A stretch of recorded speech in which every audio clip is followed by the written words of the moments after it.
energy into both titans at once, putting him under incredible strain. His personal shield suddenly winks out. The Master Artificer is now vulnerable. Fools! So be it. Let's see if you're faster than feet.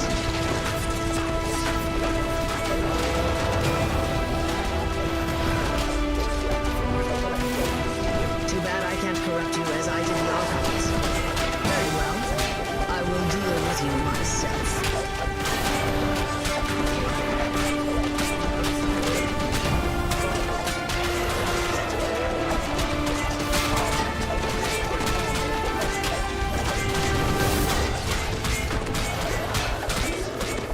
You pick up the Codex page the Devils were using to transform the Archons into...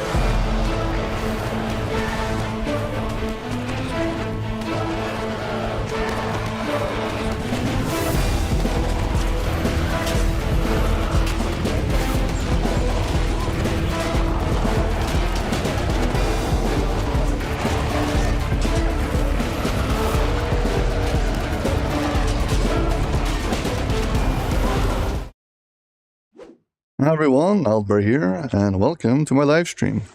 Here you can ask your DDO questions, ask for DDO demonstrations, and ask for DDO advice. So please be my guest on my show, Ask Aldbar DDO Live. Enjoy. Welcome. Hi there, Peach21.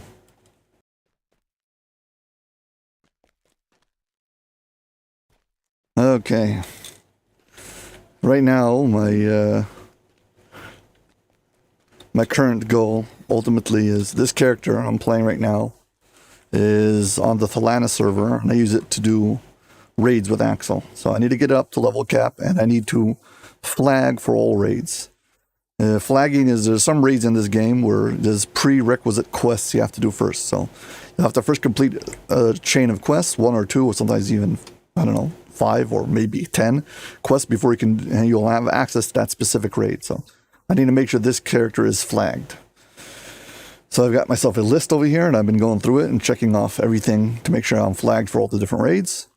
And while I'm at it, I'm also crafting some gear. So a few little things. So one of them is there's something called patrons, which each one of them gives you different kinds of favor. And I also need some kind of favor that will allow me to increase my bank size. So that was House Kandarak. I need to get some more favor. So that's what my current goal is, and take it from there.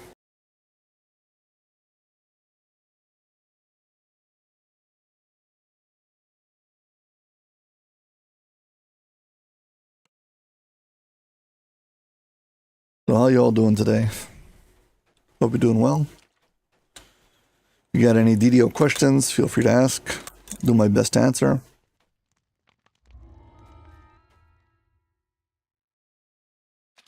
Barring that, if you want, you can lurk or just sit back and enjoy the show. And hopefully it'll be entertaining.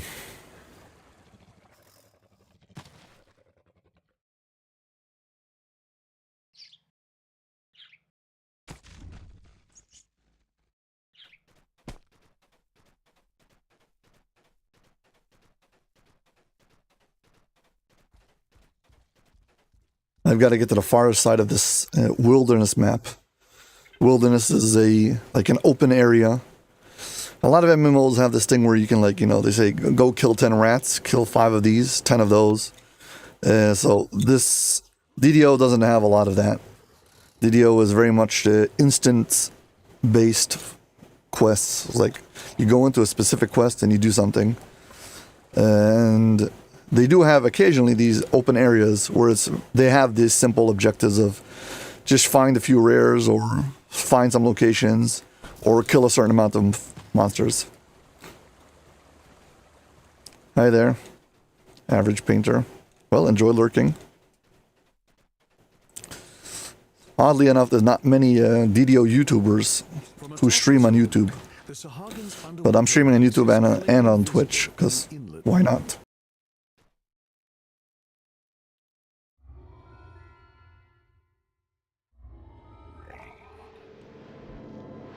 Epic Elite. I'm only level 21, so this is a little bit above my pay grade, so to speak, but we should be fine. Famous last words.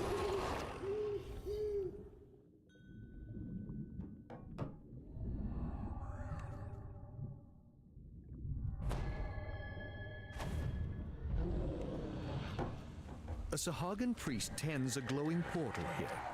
The portal seems fluid, like water, and you feel you could just step right through it. The priest gestures you to enter. You have met with the rebel leader. Now you must find the 2 elemental prisons that bind the palace protectors. Only then will you be able to reach your objective, the High Priestess.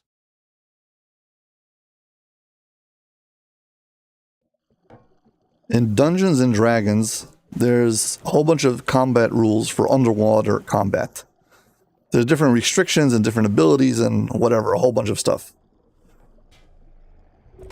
However, in Dungeons and Dragons Online, underwater combat is not really a thing. And at a certain point, they added a kind of underwater combat, which is what you're watching right now, where certain quests, you're inside of this air pocket, this water bubble, so you can still fight as normal, because they didn't want to make like new animations for fighting underwater. So there's like certain restrictive movement when you're underwater, but technically I'm inside of this small air bubble. I don't know how much you can see it on stream. So this was the first quest where they added this mechanic to the game. Since they have added it like maybe 2 or 3 quests in the entirety of Dungeons & Dragons Online. So definitely not a lot of them. But there is some underwater combat, kind of. It's mainly a novelty, and I will leave it at that. It's not the greatest or best experience. It's okay. To your surprise, a drow woman slips out of the shadows. She beckons you closer.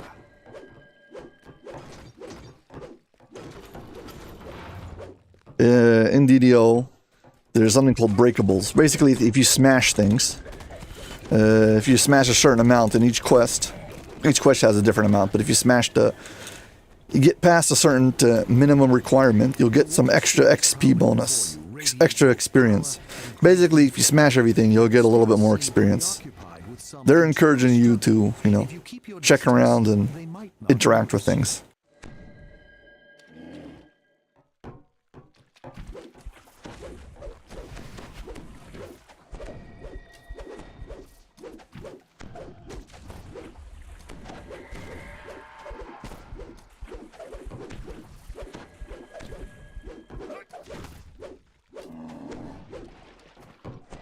We've got these drow slaves we need to rescue.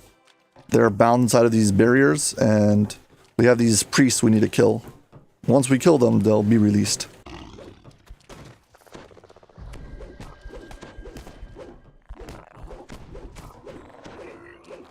the Priest of the Depths has just been killed, and now the barrier surrounding those drow has been dropped. The one here. Got another prisoner out here.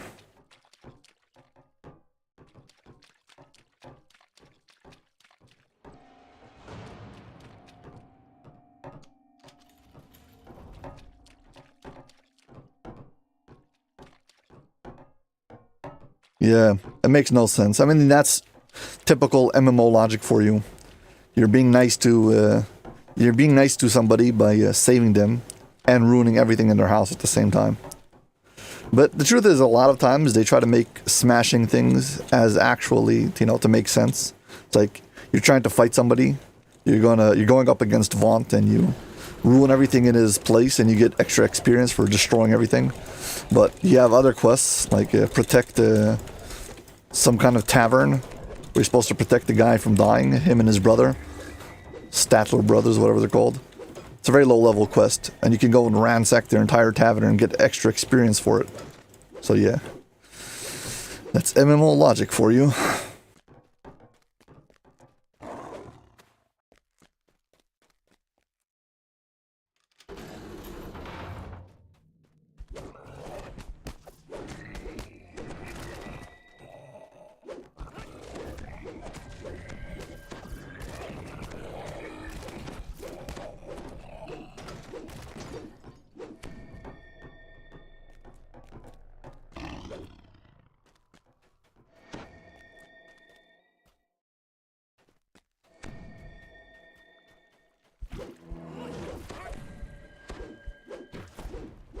The story in this quest is that there's some kind of big demon that's powering these elementals, and ultimately we're gonna fight him at the end. But you don't have to do it to complete the quest because he's a bit too tough. So they made it so it's like a standalone objective. If you want to, you can do it, but that's where you get all the extra loot. Oh, you really want to do it.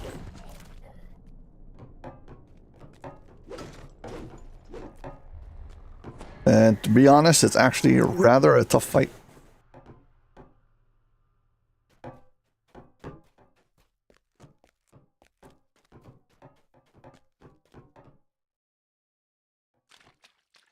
Without a word, another drow scampers into the shadows, seeking Teezera's secret door and freedom.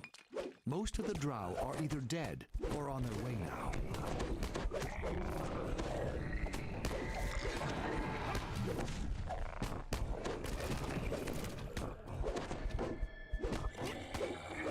There's a mechanic in certain quest packs where you can take a low-level item and add certain kind of ingredients to it and then upgrade it to an epic version. Then later you can add more ingredients and make it into a legendary version. So I already have the item that I need that I want to make into epic, but I need some kind of ingredient, what we call a pack ingredient. It comes from specific quests, well, a specific quest pack. So this quest pack will drop the ingredients that I need to upgrade the item that I'm getting from this, well, quest pack.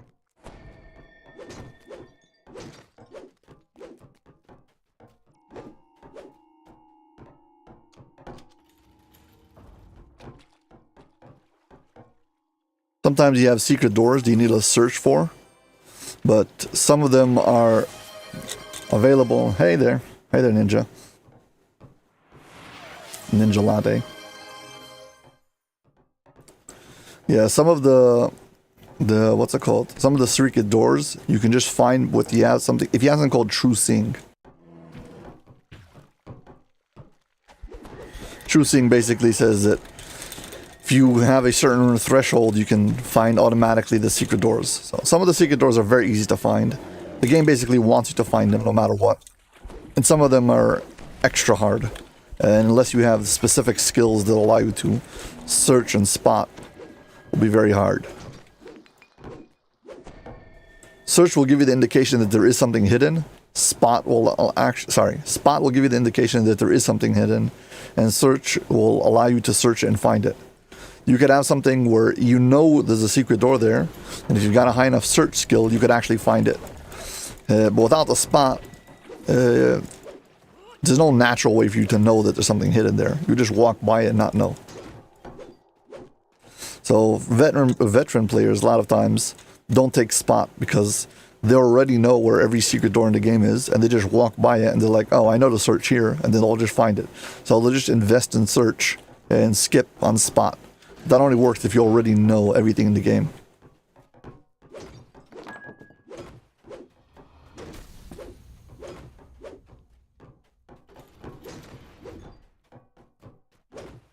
It was like a crash sound effect that I heard, which is an indication that I've completed a certain level of my breakable quest. So I've got myself to 8% extra experience for this quest just because I've been smashing breakables. Also, there's a shrine here. So just in case you haven't already, please hit like and subscribe. And if you're on Twitch, please follow. So thank you very much.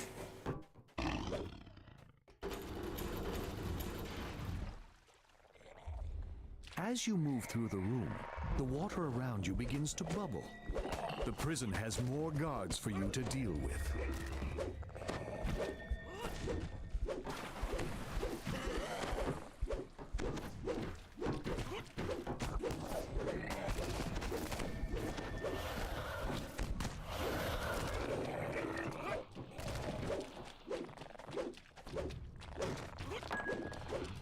I need to destroy this statue and release the water spirit inside of it. There's 2 of these on the 2 sides of the map, which will ultimately open up the center part where the main boss is.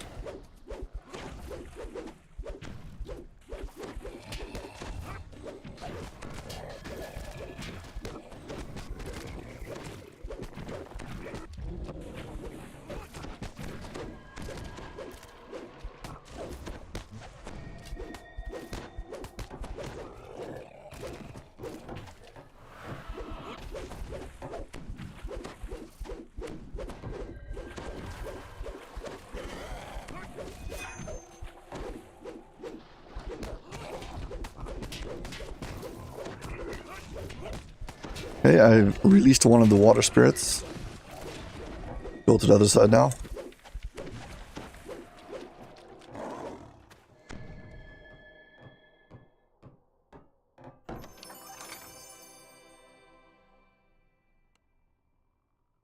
Sadly, no pack ingredients.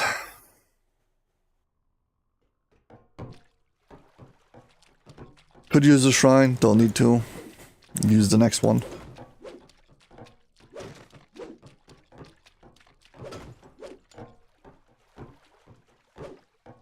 And we're back out into the center part. Going to swim again. This time we need to get to this side. The game really makes you walk for a long time. If you're wondering how to go really fast in this underwater section, basically do not jump.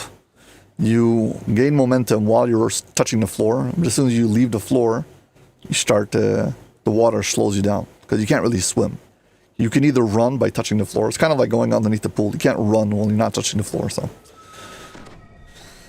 at least that's kind of consistent. So as long as you stick to the floor, you'll go as fast as possible. Yeah, and there's flat sections in the center which allow you to go fast without having to worry about gaining air, so to speak.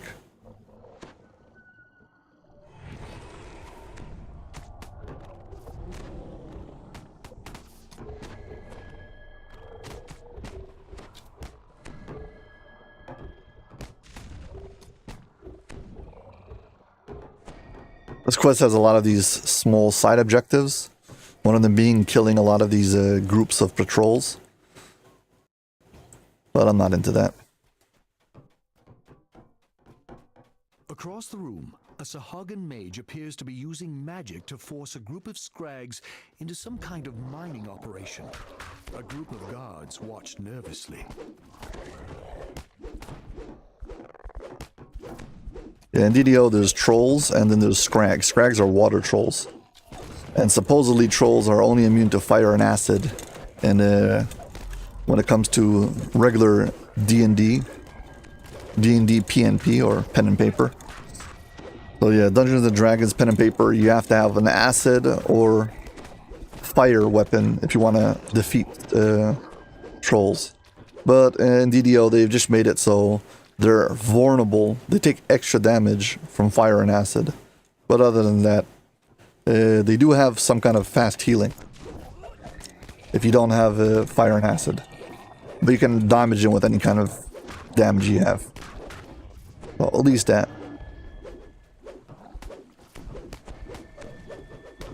The thing is with pen and paper, the DM or Dungeon Master, whoever's running the campaign, knows exactly what abilities his players have.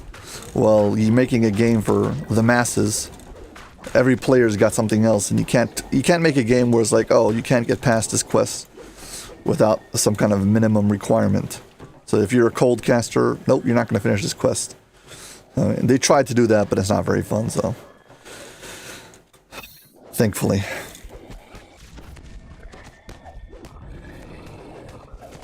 They allow you to damage trolls and that's it.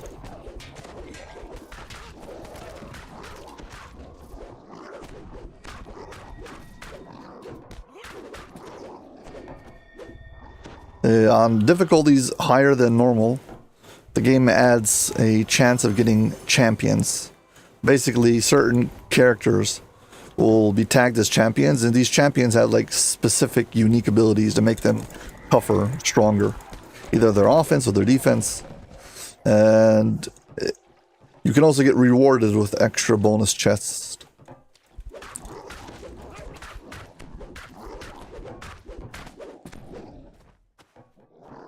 One of the things you can get is something called Mysterious Remnants. These things called Mysterious Remnants look like these circles when they drop on the floor, or sometimes they come inside of chests. And if you collect them, you can then go to the Hall of Heroes, and there's a vendor over there on the top floor who will sell you a whole bunch of augments.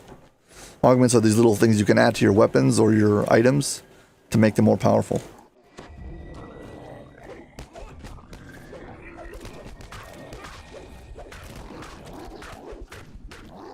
It will allow you also sometimes to balance out your gear. You might have gear that is good, but it's missing like one keep feature. And if you just had an augment, it would fill everything in. So here I got a champion chest. I got some Mysterious Remnants.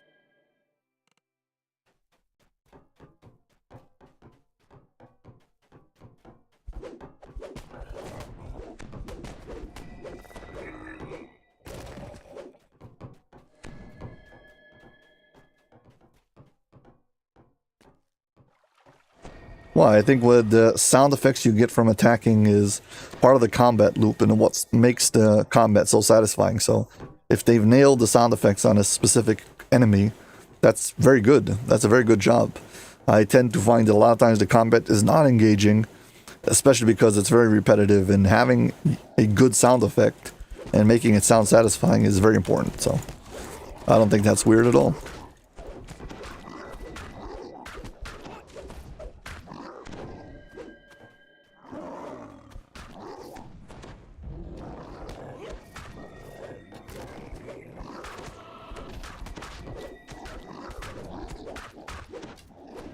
What makes video games fun in the first place. If you ever tried to play a video game and turn off the sound, so there's no combat sound, it sounds flat and like it feels like you're missing your hits. Occasionally I watch videos from other creators. I wouldn't call them creators, but videos that were posted of somebody doing some kind of like solo run of some raid or something, and the sound is turned down really low and you can't hear all the attacks. And it's very weird, because it feels like he's just swinging and missing. So you see a lot of numbers coming up, but it's like, are you hitting anything? I can't hear it.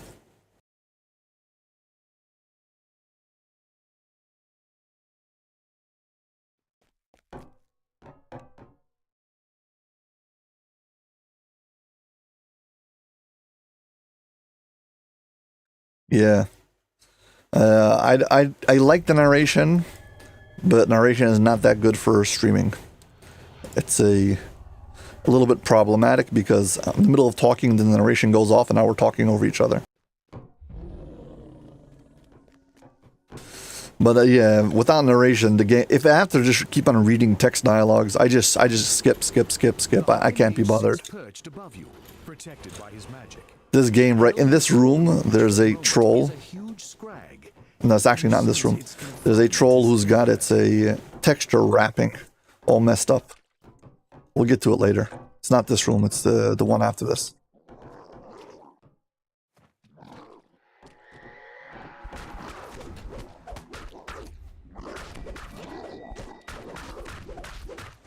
The High Mage's concentration falters, and his personal shield and the barrier to the north vanish.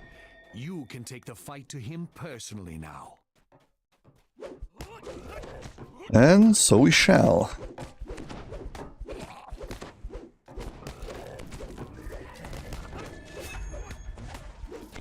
I should probably cast Death Ward. I'm too cheap, don't want to waste a potion. Here we go.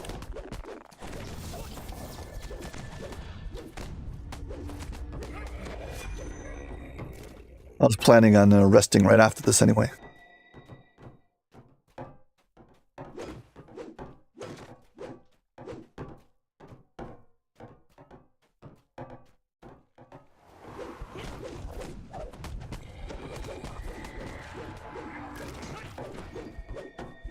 Here we go, here's the second one of these. We gotta destroy this thing in order to release the water spirit, which will unlock the prison.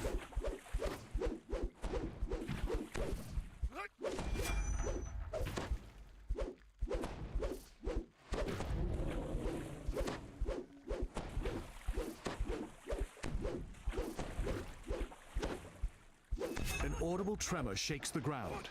You sense that some powerful enchantment is now broken. Perhaps now you can investigate the palace defenses.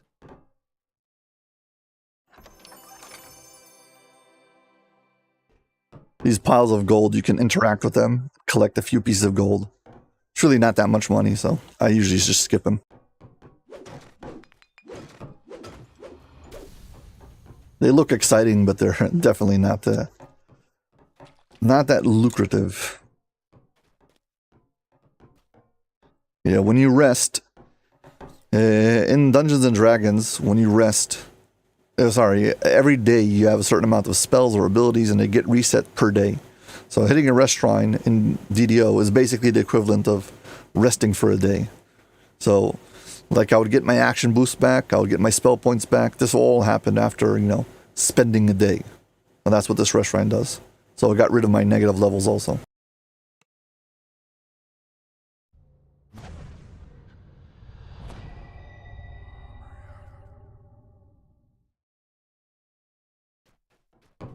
Okay, now we're back out, and we're just gonna face the big boss. It's actually, there's two big bosses to this quest, but whatever.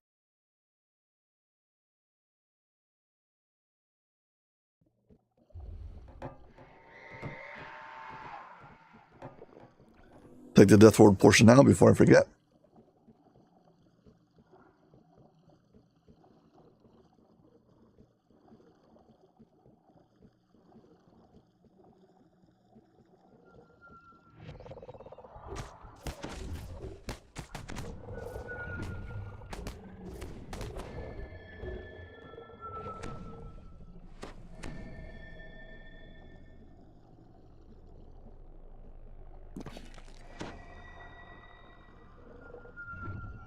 With the elemental prisons destroyed, the Water Guardians have abandoned their posts at the palace gates. You can now enter.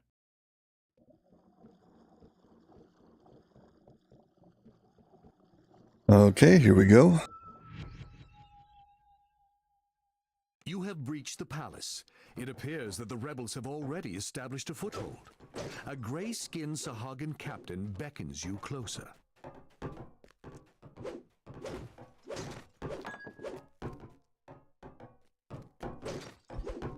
Okay, we've talked to him.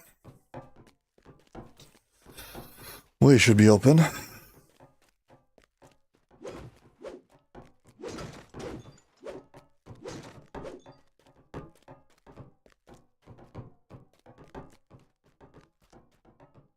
Breakables. I've got 15% extra experience for just breakables. So there's a base amount of experience I'll get, and then there's other things that I have that will add to my total experience. And yeah, this is one of them. So this quest will now give me 15% more than what I've gotten without doing those breakables. You can't get more than 15%, so I don't really need to break any more breakables. Now I'm just doing it for fun. An unnatural form. Okay, so there's one. The High Priestess as she glares at you with pure hate. There's a Sahagin over here who's got his texture mapping all messed up. I think what happened is they took the textures for a troll and they tried to squeeze in on a Sahagin, and he's all messed up. I'll try not to kill him too fast. But he's been permanently messed up forever.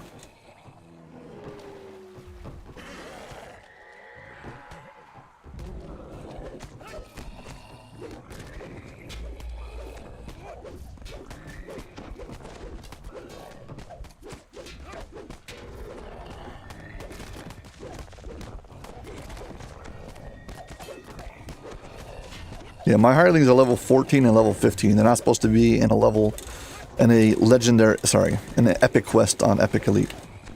They're definitely not cut out for this. They're way above their pay grade, so to speak. I have no ranged damage. I just need to wait.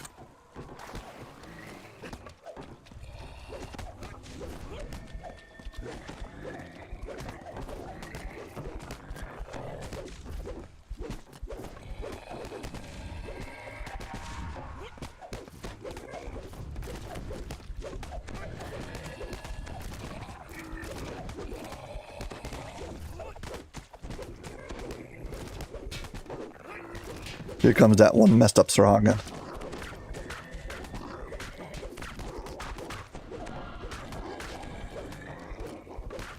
Get these trolls.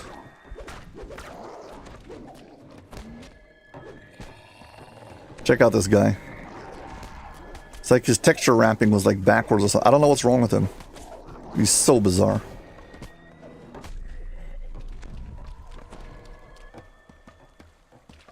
Sorry, but I need to focus or I'll die.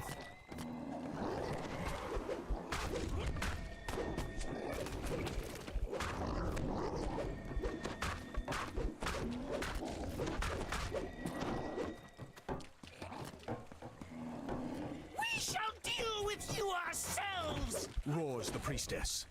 The gates to the upper level drop. The priestess awaits. Spider in the staircase so I don't get pegged by all these other enemies.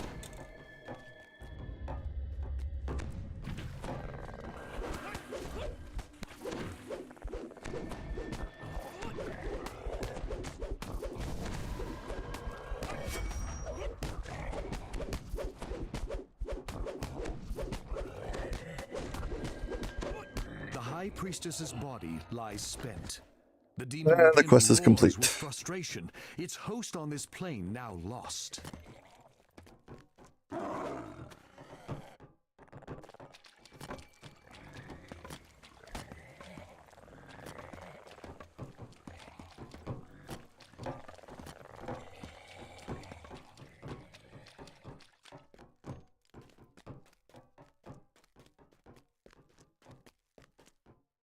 Yeah, so technically now the quest is complete. However, we still have an optional objective.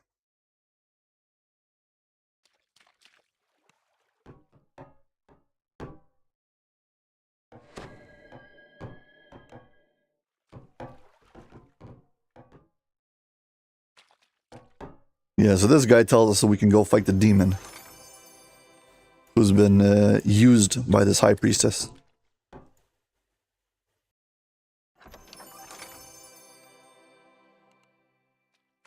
Yeah, while it does say that the quest is completed, I still have an optional objective I can do. Also, I don't know where that where my other hireling went.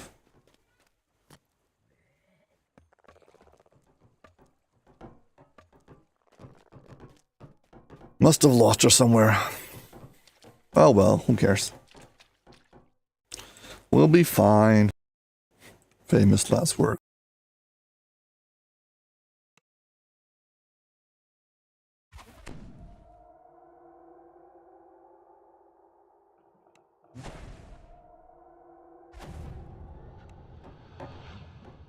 Yeah, so this fight back in the day was considered a very tough fight. And for many years, I could not beat it solo. It was way above my pay grade. Now let's see what happened. Well, it still is a tough fight, but I've since learned a lot of different things. Hopefully enough to be able to defeat him. Like having enough damage reduction to avoid getting wrecked by him. We'll see. Also, this is very slow. Sorry about it. Nothing I can do to speed this up. Unless I have a pair of concrete shoes, which I don't have. There is an item in the game. Stone shoes, I think, made out of concrete. Will make you sink in water.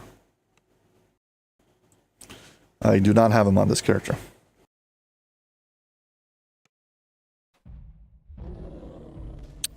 Okay, there's our boss. Here we go.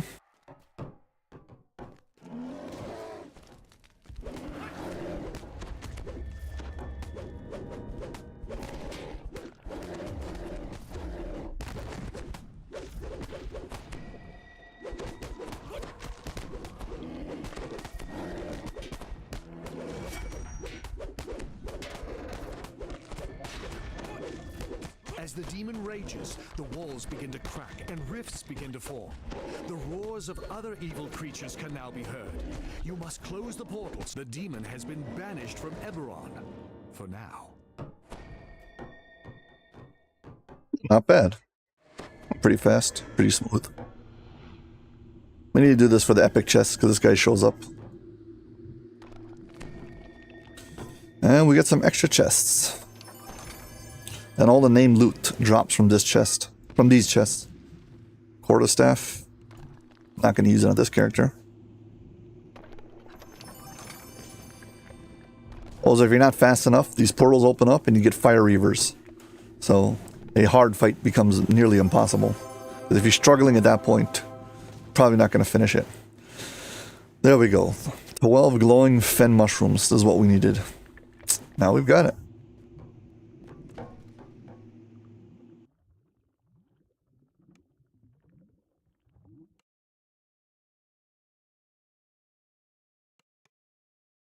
Let's recall out, pick up our reward.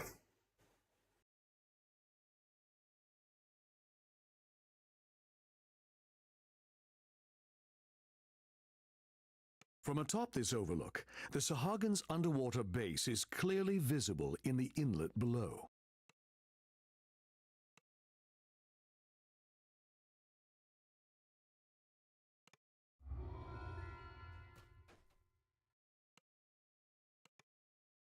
And we are done.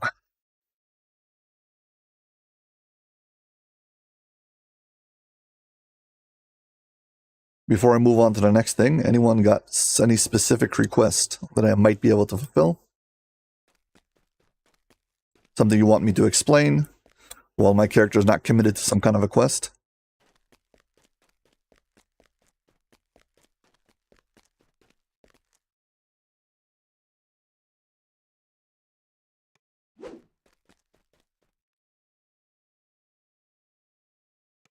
I want to get my house Kundrak favor up to 150.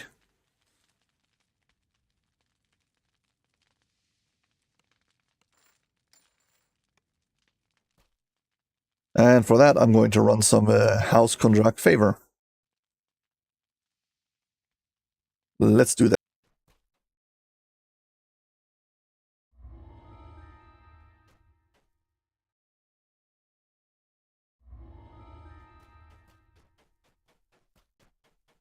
I'm nearly to 150, so I just need a bit.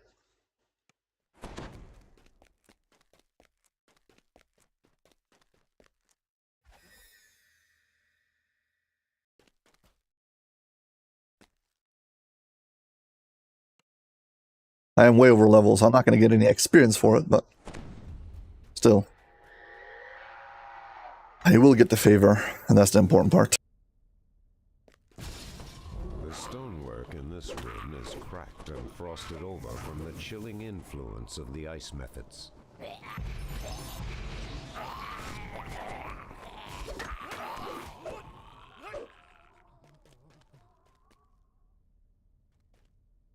Come on, floor break.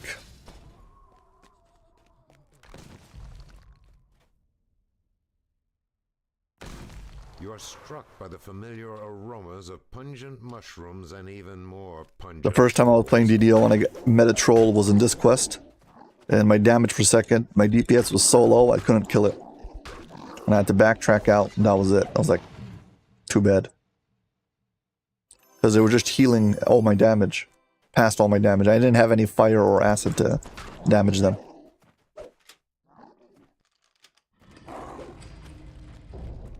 That was just a callback to well, our discussion from before. But once again, if you got any kind of questions, I encourage you. Feel free. Don't be embarrassed. Even if you think it's this is a silly question, or why bother with this question? This is too easy, or don't worry. I'm very happy. If anything, it will boost my confidence if you ask an easy question, because then I'll know the answer. Maybe you can go for the hard questions also. I'm not afraid of saying I don't know, or just going and checking on the wiki.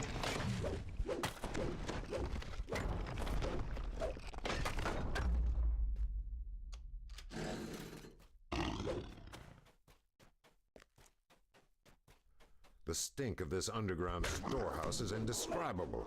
What trollish habits could have created such a startling bouquet of smells?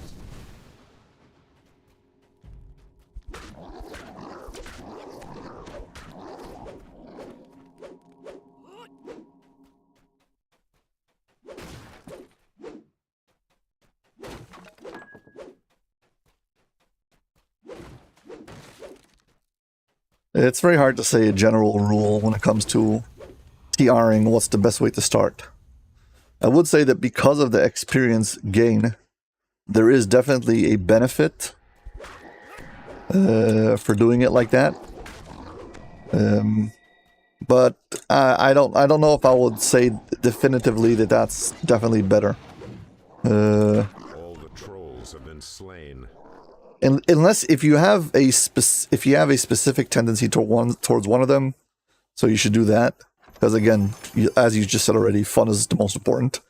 If you're not enjoying yourself, it's gonna make you quit. So, nothing else trumps having fun. This is a video game, don't forget. However, if it's all the same to you, it might be that running heroics plus epics right now is a little bit better XP efficiency wise. And then moving on to your iconics, but you don't have to.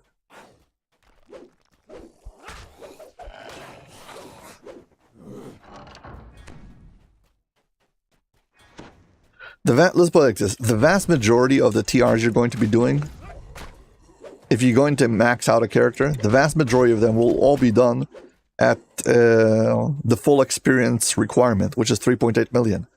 You're not going to get away from that. I don't care how many you did, there's still going to be even more to come. So, true, then now instead of having just one at half price, one at 3/4 price, and one and everything else at full price, 3.8 is actually the full price. So now you got 3 at half price, and then 3 more at 3/4 price, or whatever it is. I don't remember exactly the numbers. It might be 3 or 4. I didn't check.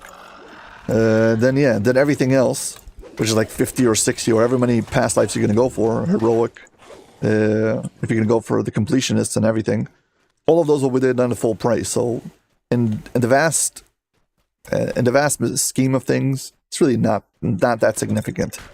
It's more of a boost when you're starting out to get past the first few lives faster.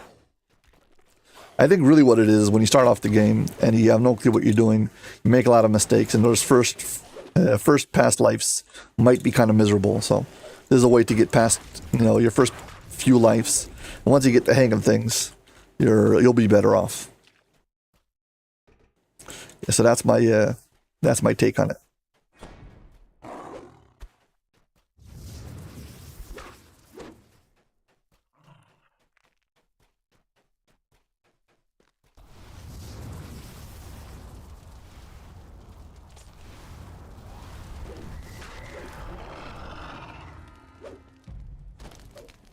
Anyone else got any questions? I'm pretty sure I have enough House Kundrak favor now. So we'll go turn it in and get some extra bank space.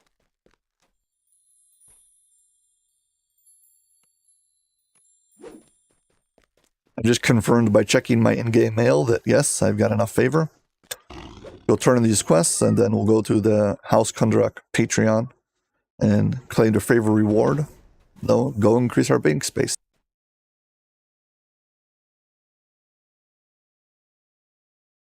When it comes to loot, the only thing I'm looking for is an item that has 2 slots in it. That's really ultimately what you're looking for. The armors are usually not that valuable. Almost nobody uses them from crafting, so 2-slot armor is not really worth anything, but regular items are.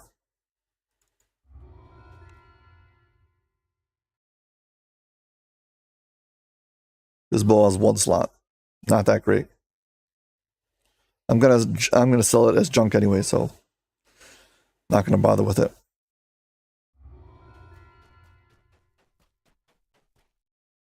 Go to the Patreon. You can find the Patreon by looking at your map, and there's like a little star on the map. Star on the map over here is right next to the bank. For some reason you can't find it, you can always go to didiowiki.com, look up the page about Patreons, and find exactly where everyone is located.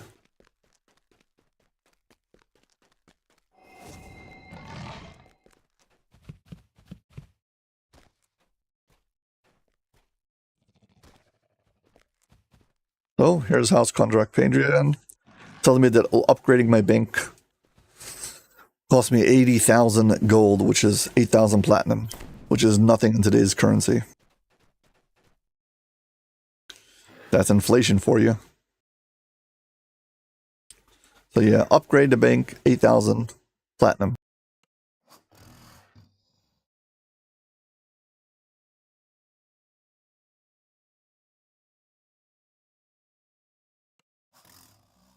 Come on.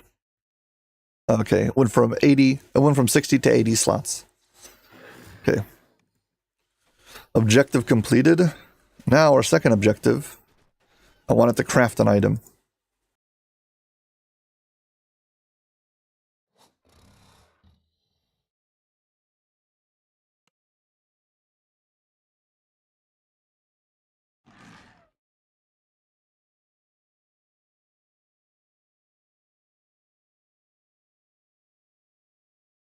I have these things called glowing fen mushroom. These came from the epic red fen quests.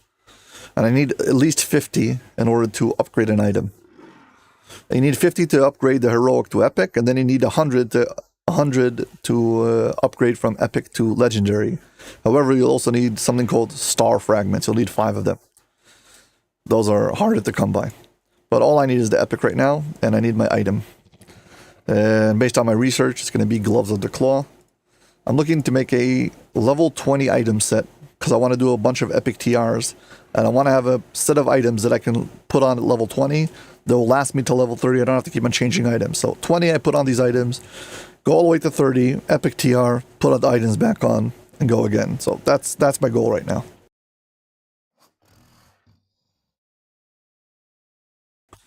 So yeah, Gloves of the Claw. These will give me an artifact bonus to attack and damage, which is very good for leveling.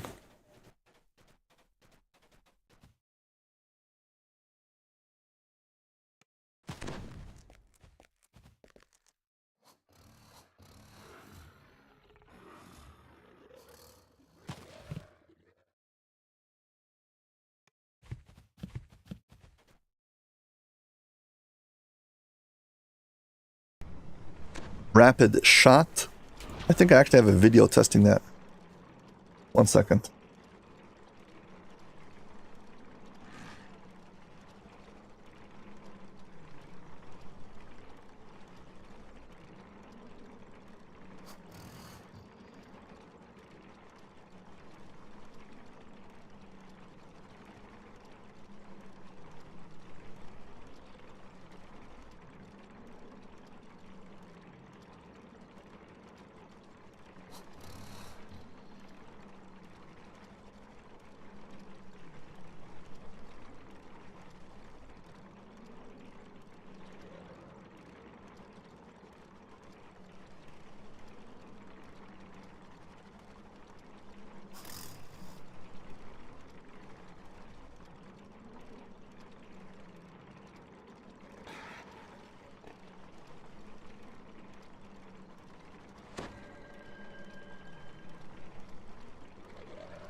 Just 1 second, and I'll send you a link.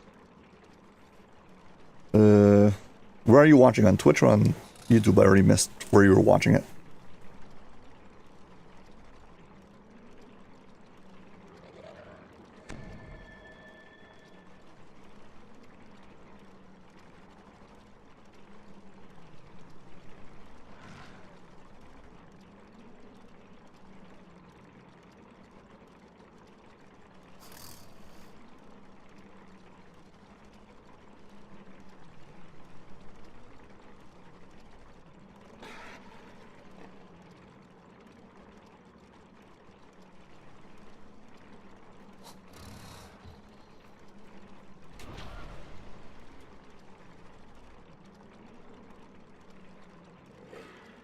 One second, I'll try to paste on YouTube.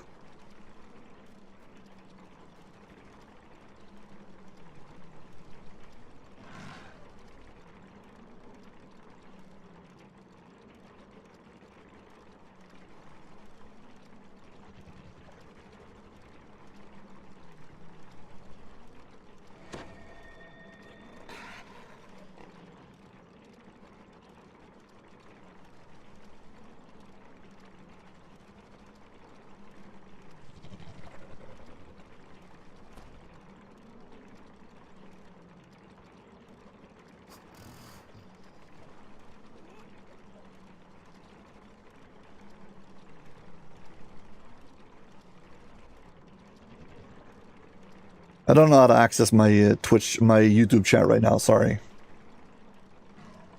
Actually, you know what? Could be. I can do it 1 second.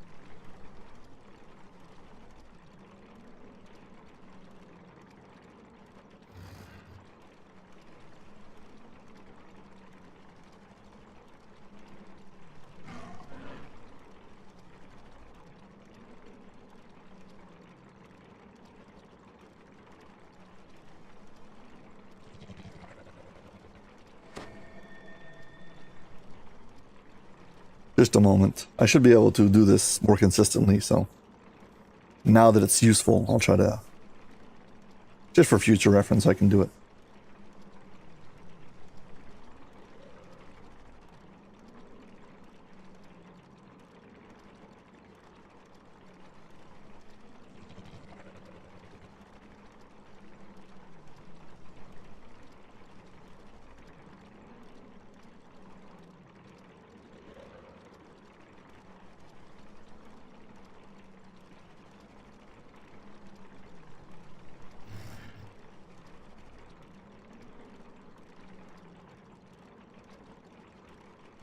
Well, whenever the chat connects, I'll do it.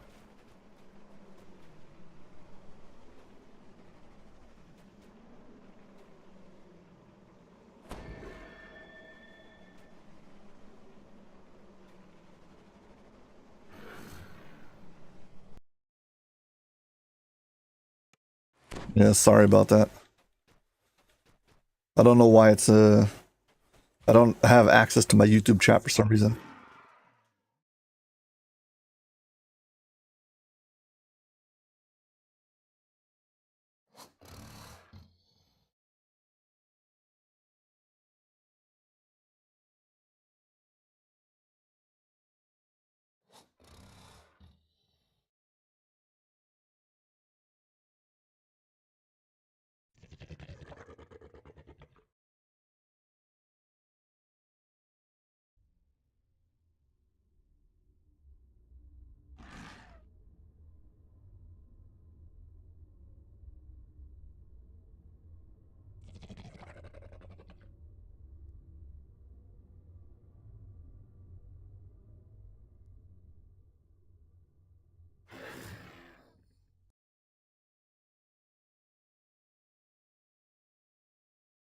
Got it.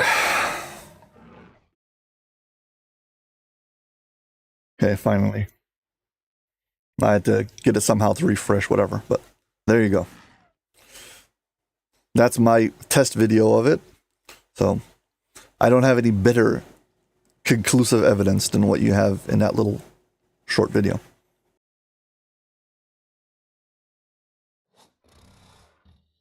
That video happens to be part of a short playlist called Unlisted. There's some other interesting things you might find on that playlist. So if you turn on the playlist, and then you can see which videos they have, you can make external links to all of them and check them out. Some interesting things. Okay, first off, before I forget, I'm going to stop by the Patreon for the 12, get some extra stuff.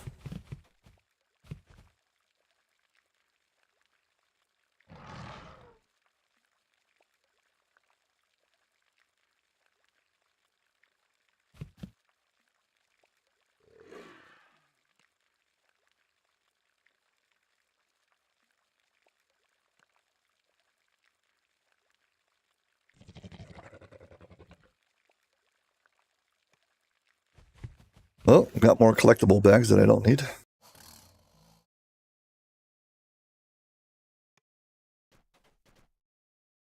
Let's do some epic crafting.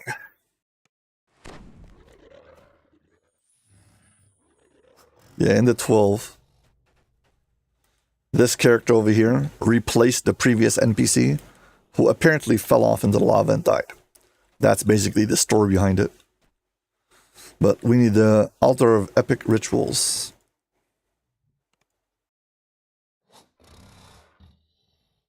Here are the gloves that I want to upgrade. Tells me I need 50 of the glowing fen mushrooms, which I have in the bank. In my crafting storage. Anything in my crafting storage you can access when you craft. You don't have to have it on your character at all times.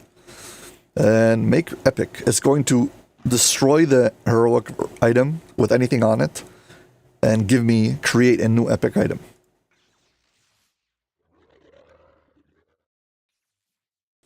There we go. It's got strength 9, intimidate, healing amp, natural armor.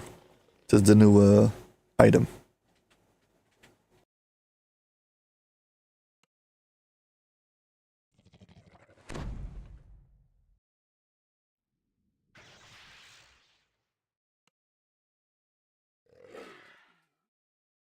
I've got this other item, which is called Epic Gem of Many Facets, which is part of a set bonus. In this case, it's 2 set bonuses. One of them is Epic Volkur's Might. So this will combo together with those gloves. And I have another set bonus that will combo together with my armor. But before I need to do that, I need us to get 3 more pieces of equipment. Actually, 3 more pieces of equipment, and there's a quest chain I need to run to get ingredients. Whole bunch of other things. For now, we're going to do, I think, Litany. I've been pushing it off, but it's inevitable, so let's go do it.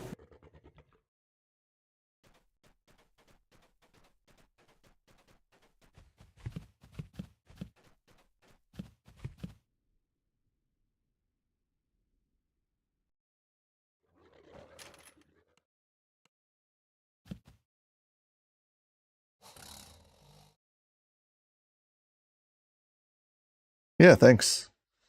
The gloves themselves are okay. It's the glove set that gives you +3 artifact to attack and damage, critical hits and confirm critical hits, which is really the spicy thing that I really want from it. And having that combo together with another set for my armor and being able to craft a unique trinket is like the big benefit from the whole set bonus. Here I've got a little bit of optimization I want to do. I have this thing called Pounce, which is a 60% extra damage on an attack, and +1 critical multiplier and critical threat hit. But I'm only using it as a long jump, so I really don't need the extra points in it. So 1 point would be enough. And I would like to spend the 2 points in something else would be more useful.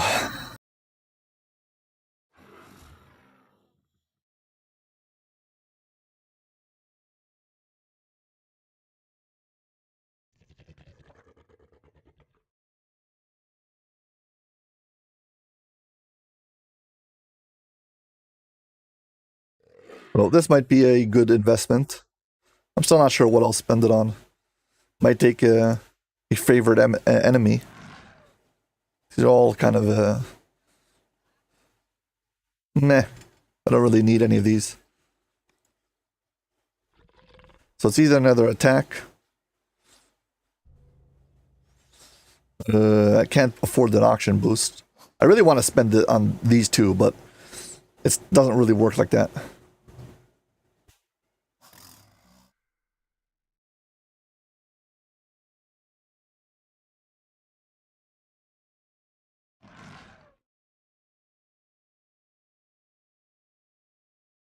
$19 action points spent. Let's see if I can save up to get this thing instead.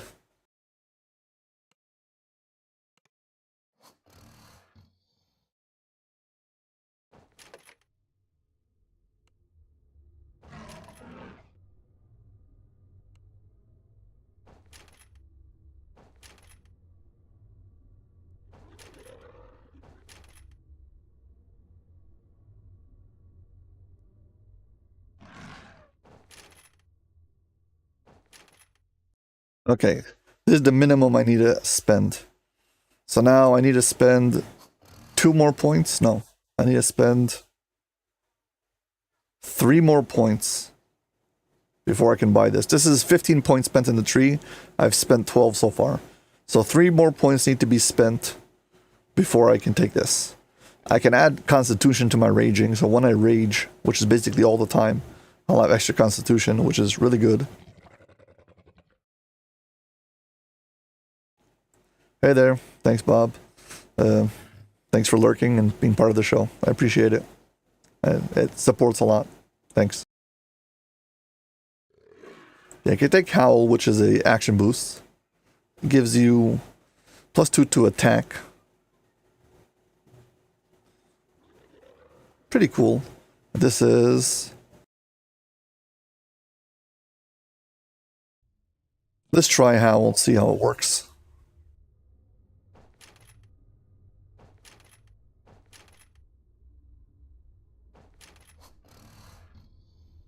Still got 1 extra point that I can spend wherever.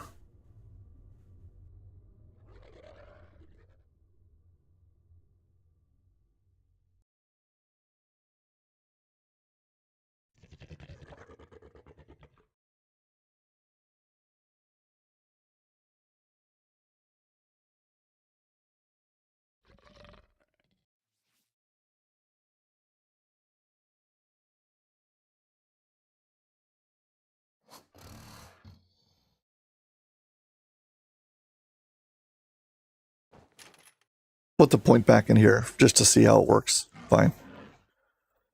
Let's see what we've added. So, Pounce. We've downgraded the Pounce attack because we don't care about how strong it is. We're only using it to get around. And we're going to move this up. And... oh, I didn't take an extra attack. Sorry. Goes back down, but we have a new action boost.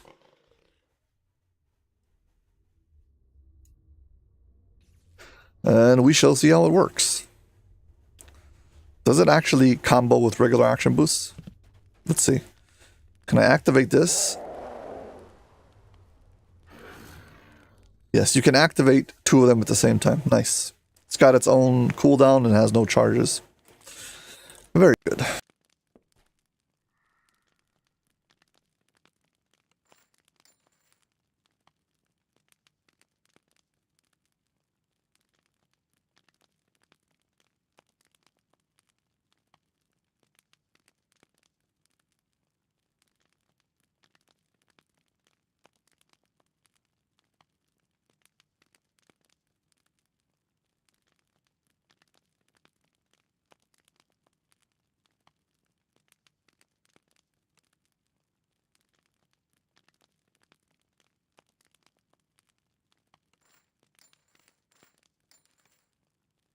My mouse is broken. The switches are failing, and now they constantly double click. So I click on something once, it double clicks, it adds extra clicks, which is a very big problem. and I've ordered new switches. It's a problem that I've never had before because I've never had a mouse last for 4 years. It's kind of like when life expectancy increases, you find suddenly new diseases that people didn't know about because not enough people made it to that stage in the game to find out that there is such an option. So yeah, that's kind of the what's happening now. So I've got a mouse who's lasted long enough that the switches start to fail. So I've ordered new switches. Hopefully they show up. They're super cheap. You get them off of AliExpress and whatever. It's not a big deal. And hopefully I'll be able to solder them. If not, so then I'll buy a new mouse. But yeah, I'll try to see if I can solder them. First, they gotta arrive though.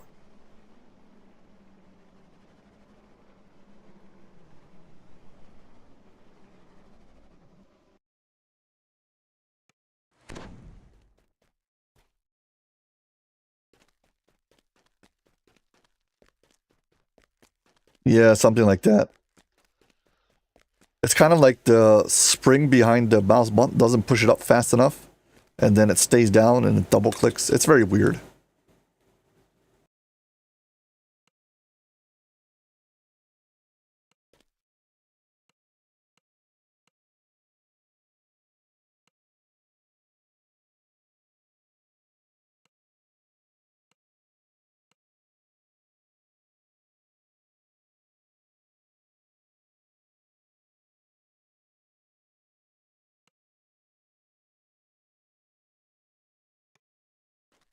Okay, this next part, there's 4 quests you need to do, and basically what happens is you get this thing called a sigil that you need to complete.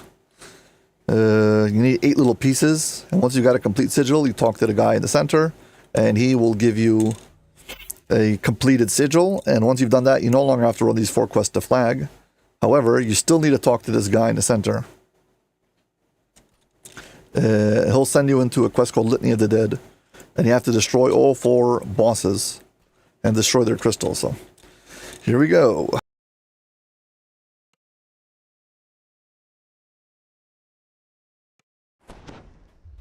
The Black Mausoleum is... The Orchard of the Macabre glows red through the stained glass.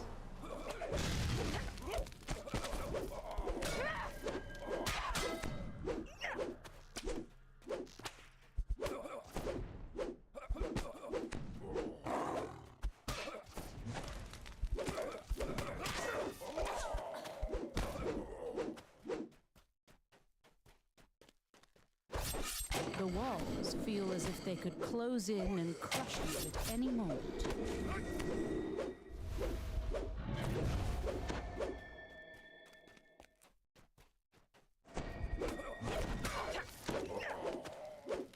So basically there's 4 like guardians, Small corridor. and we need to go defeat all 4 of them before we can face off against the boss. So that's what this quest is. Kai Tang grins menacingly. I gave the books to the Abbot. In return, he granted me eternal life. Join me in death.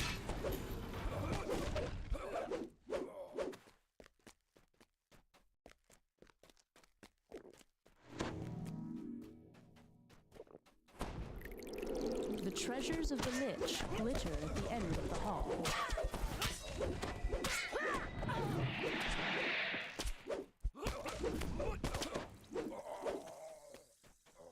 I've discovered that this upcoming part, there's a trap over here you fall in.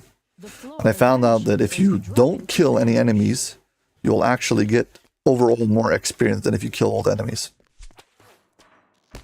So I'm just kidding.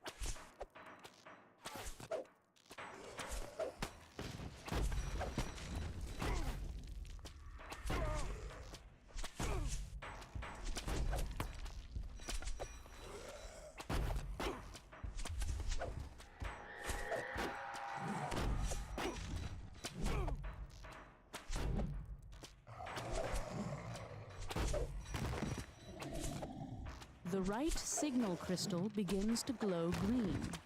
Gears grind and moan.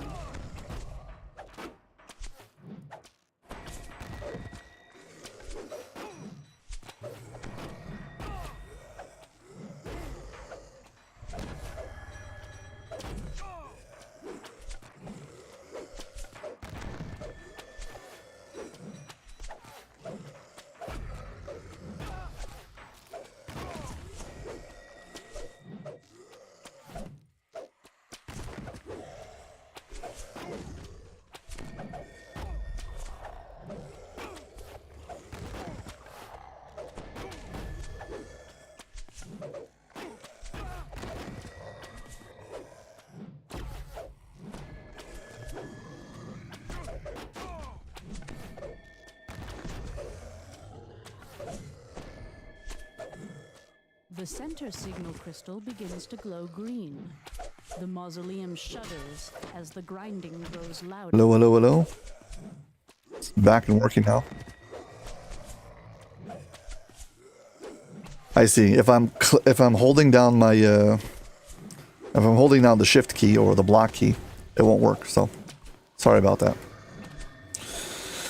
I'll say everything again. Hopefully you'll hear it this time. I was saying like this. You have to have somebody standing on this floor in order for the timer to move on. If you're standing on this ledge, if there's no one standing on the floor, it won't move on. If you kill more enemies, you'll actually get less XP than if you just wait it out. So as long as I'm raged up, my character heals. So I'm just going to hit the block and prevent them from attacking me. And I should be good to go.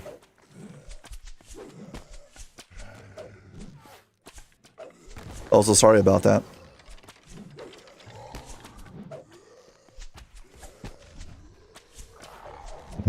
Now we are in the clear. Let's go.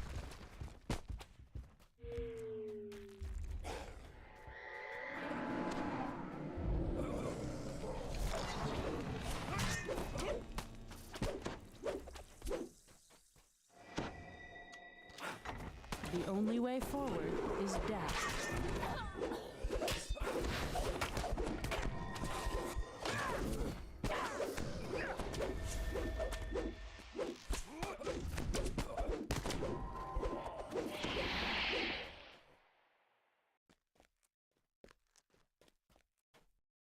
Okay, here comes the tricky part. We got to run down this thing and this, I don't know, drop shaft, which is completely trapped. And if you get stuck in it, you get hit with the force damage. So we got to go fast.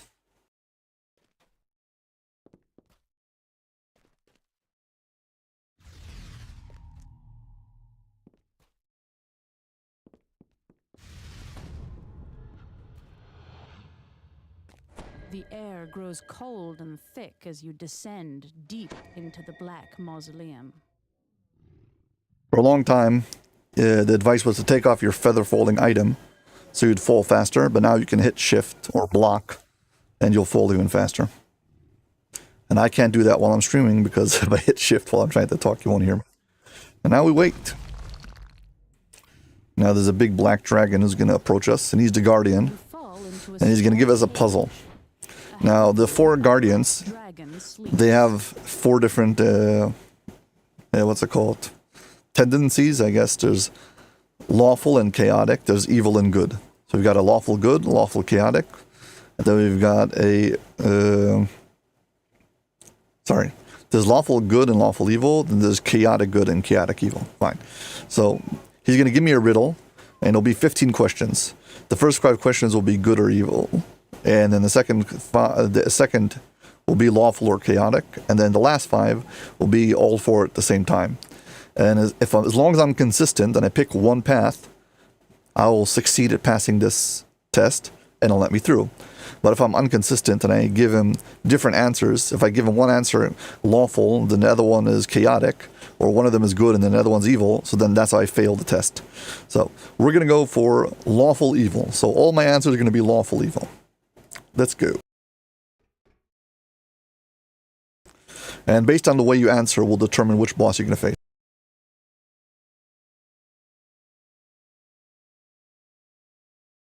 Let us begin then. Which group you seek membership in? Emerald Claw, neither of the two, and Silver Flame. If you take the mid ground, you're gonna definitely die because it's not one of the 4 answers. So, Emerald Claw is evil. If the Black Abbot gave you an offer to join his forces, what would you say? Is there any defense against force damage? There are certain things who have forced absorption. There's specific. You can get up to like at least 15%. I know you can get from monk at least 15%. There might be other ways to get it, but generally speaking, specifically forced there isn't like a direct way to do it. There's very low quantities. However, if you have MRR, which is magical resistance rating, that just cuts all of your magic damage by a certain amount. So you can just, whatever. You can always use that to just cut down how much damage you take. So would I join the forces? So I would stand by his side and brought Stormish to his knees because, well, we're answering for evil now. What did he say about Sinus?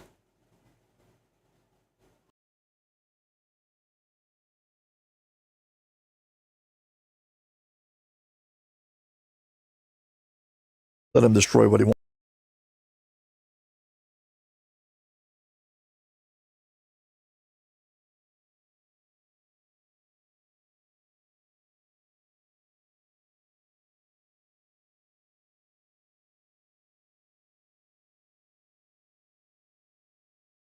I would have offered anything but my freedom.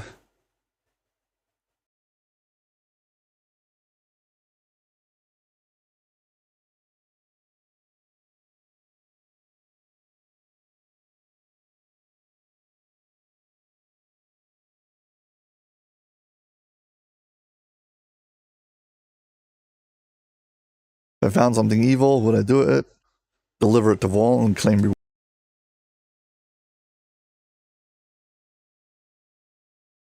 No problem. Sure. I appreciate the question. So, got more? I'll be happy to answer. Okay, we finished with the good and evil. Now we're with the chaotic and lawful.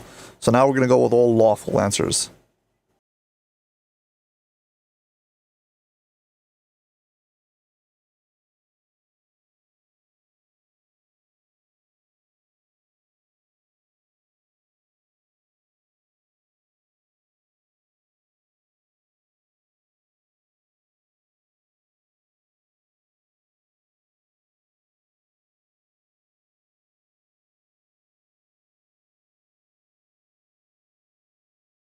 Okay, now we've got 5 questions who are both.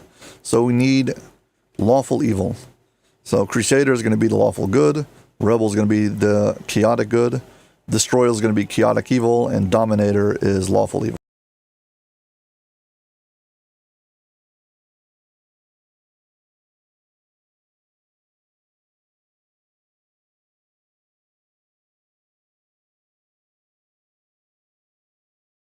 Now what kind of dragon is it? So the chromatic dragons and there's metallic dragons. So the color dragons are all evil, the chromatic ones. And then there's the metallic dragons are all good. And then between those, so there's chaotic and lawful. So the black dragon is actually lawful evil. The red, let's say, would be chaotic evil. So blue and black is my lawful evil.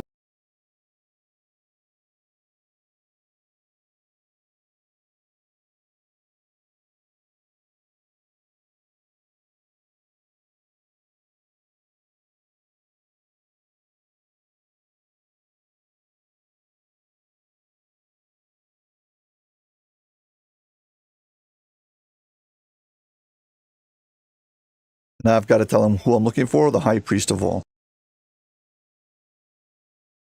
The dragon lets loose a roar as the north doorway. I don't know what happens if you make 1 or 2 mistakes. I believe if you make 1 or 2 mistakes, you're still good to go. Okay, we've now completed the quest. However, we haven't completed the side objectives. Now, if you look, the dragon is facing towards one of the directions, and that's the direction it's open. So it's either facing down to that side or to this side, and the side he's facing to is the side that he's just opened. Now I've got to go all the way to the end. So I took this as my first option, but we're going to have to come back here and complete all 4. But we're just going to do it on casual because we're trying to go, we're not going for the experience. We're already too high of a level. We just want to get to the end as fast as possible. So let's go.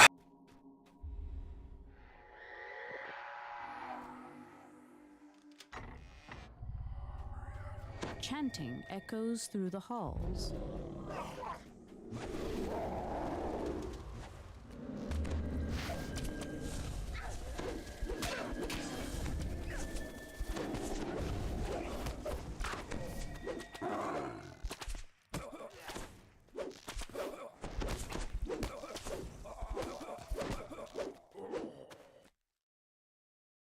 Get my hirelings out. They might do a bit more damage.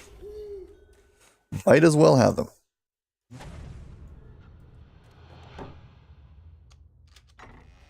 Wrought iron fencing frames the visage of the lake. A hall extends to the west.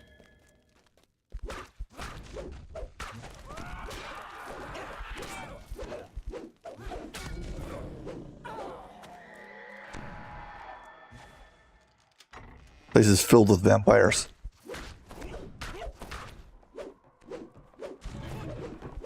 You haven't guessed it, the High Priest is a vampire.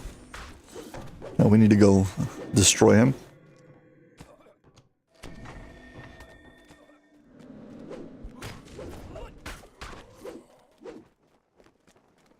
The passageway ahead has collapsed into ruin.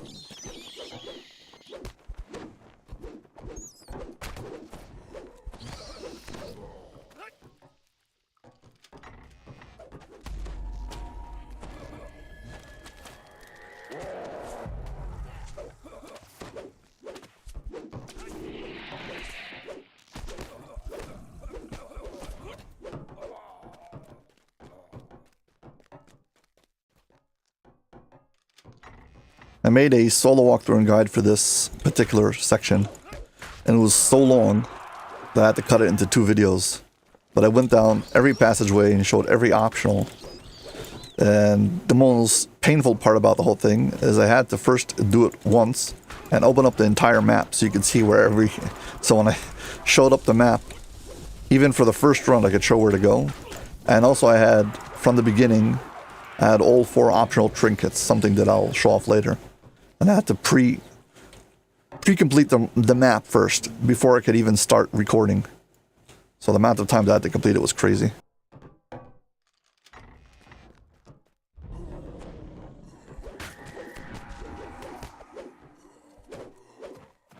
Yeah, right over here should be a secret door, secret chest. Each one of the 4 paths has at least 1 secret chest in it. It's just junk loot, so it's not important. But you might as well know what's there. Several statues of Vol flank this small prayer room.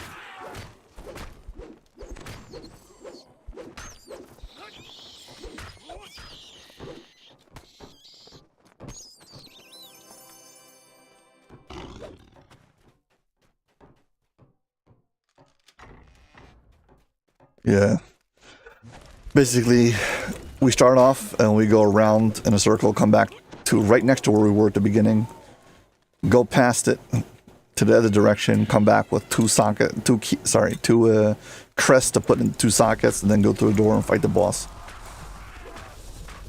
Wild goose chase it is. I think there's a quell that spawns when you get close to this mirror. Come on.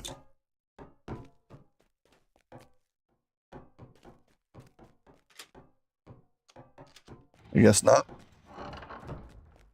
I know there's one next to this door. The door is flanked by 2 empty sockets.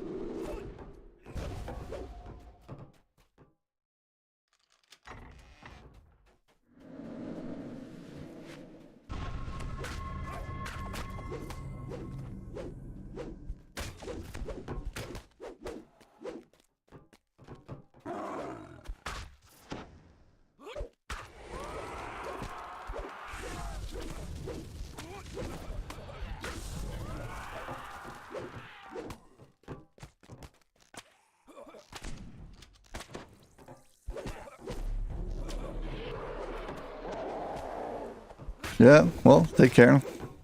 Good luck in the real world. Haha. I mean, seriously, but yeah.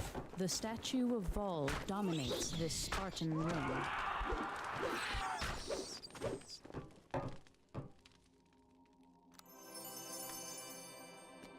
So check this out. Here's a rest shrine, which means you need to hit like and subscribe. Also, if you're on Twitch, please follow. Thank you.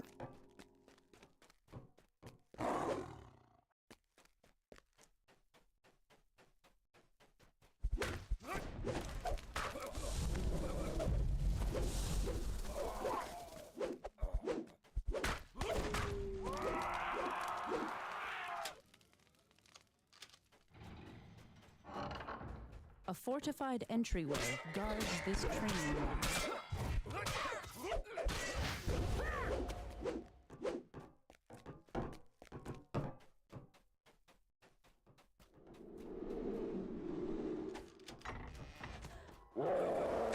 A bat crest sits amongst the dried blood on this sacrificial altar. With the final bat crest, the path to the high priest can be unlocked.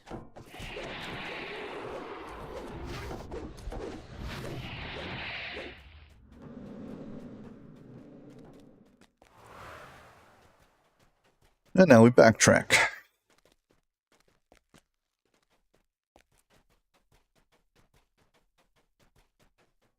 Yeah, here's where we entered on the other side of this fence. Went all the way around. We passed this point. Got the two crests, came back. Now we can pass. The high priest cackles in delight. And now we can I fight hate the high doing priest. Abbot's bidding, but I want to see your true power.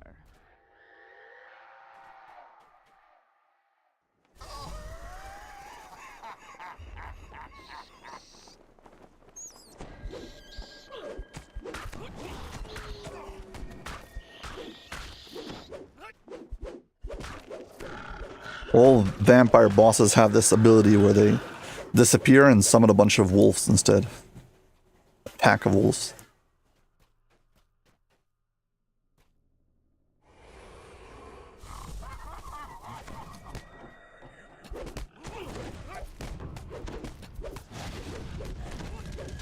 The high priest's face contorts as the throes of death rack his body. Crystals, tower, smash. Go! The banner cloak, nice. What am I gonna do with this? I don't know, but I have it now. It's a cosmetic, I guess. The stairs twist and You aren't turn finished until you actually step out over here High priest's and you tower. smash these crystals.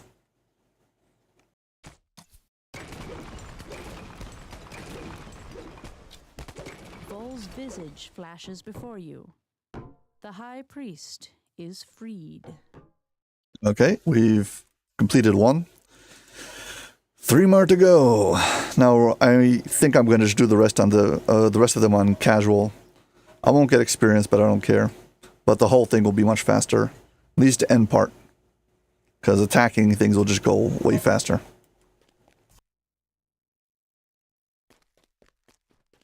The only downside to it is if I do it on casual, I most likely will not get any of the named loot.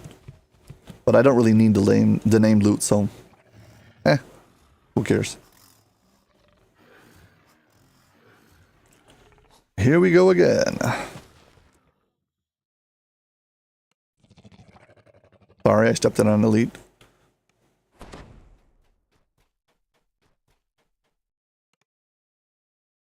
So which one should we do now? We did already lawful evil. Should we go for lawful good, chaotic good, or chaotic evil?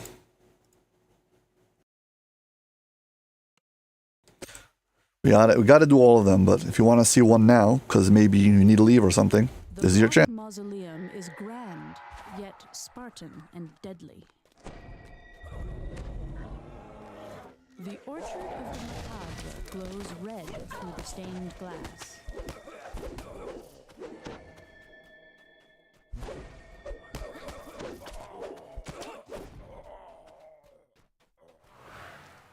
The walls feel as if they could close in and crush you at any moment.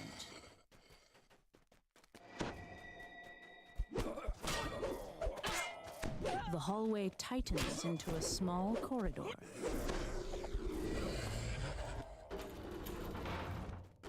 Kai Tang gleams menacingly.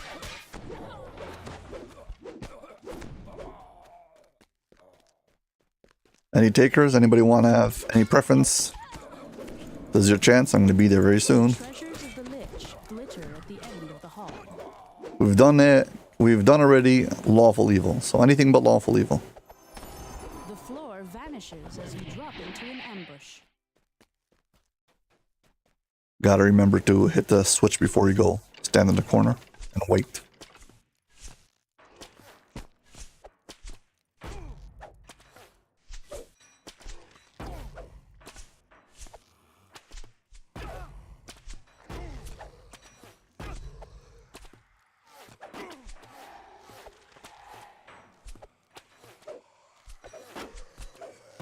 We've got a bunch of different... There's 3 different bosses we have to fight. One of them is a Cinder Spawn. It's like this huge fire creature. Blue fire. One of them is a Doom Sphere, which is a Beholder, which is ghostly. And the other one is Mental, which has a whole bunch of flesh golems that he's created. So, you can choose like that also.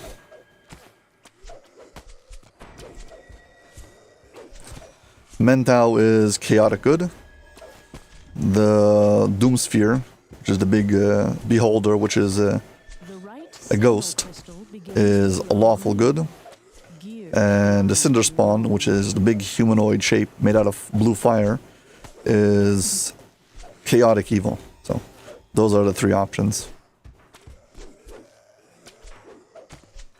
Doom Sphere. Okay. Doom Sphere it is. You're the first one to answer. Good enough for me. I mean, we're doing all of them, so Doom Sphere it is.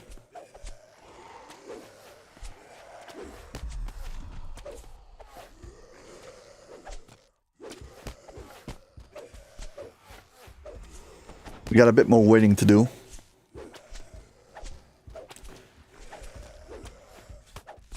Yeah. 2 more crystals need to light up. Because I'm doing this on casual, even the small amount of damage that my aura is doing is killing these monsters, which I don't mind, but whatever. Again, I might get more XP if I didn't kill them, but I'm probably not getting XP anyway, so. Yeah, I'm getting no XP, so this is irrelevant.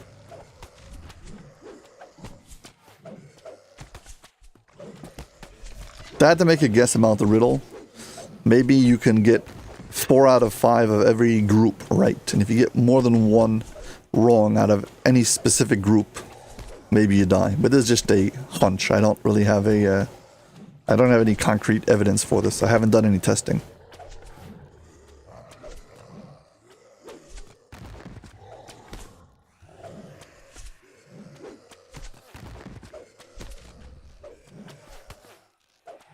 Once you start killing the enemies, so then worse enemies spawn in, like Quells, and I don't like them at all. Ways open, let's go. Just a cool thing, if you look at the floor, it's actually pictures of skulls moving along.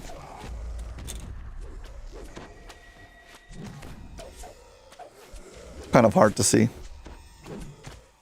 But you can tell I've spent a lot of in this room, a lot of time in this room waiting around for things to move on.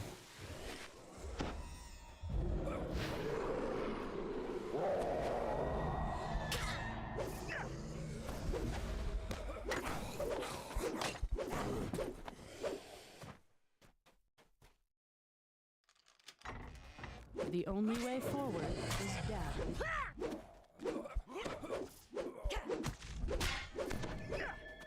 And here we go.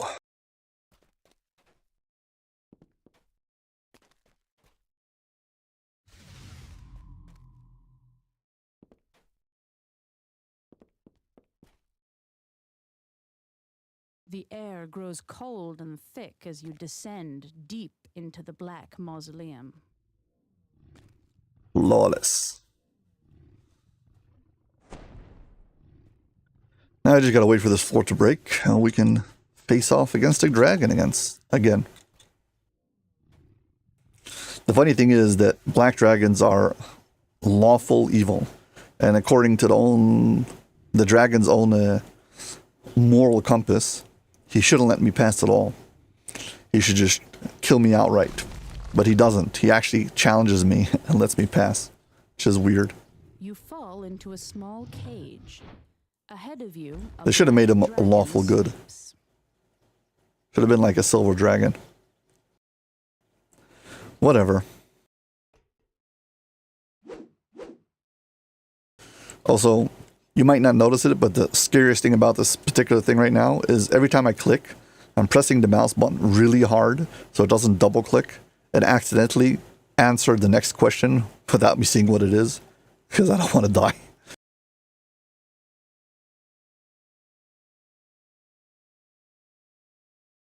Okay, so we're going for Doomsphere. Doomsphere is lawful good.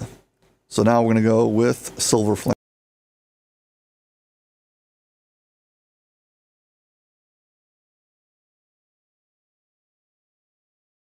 Let's be stopped.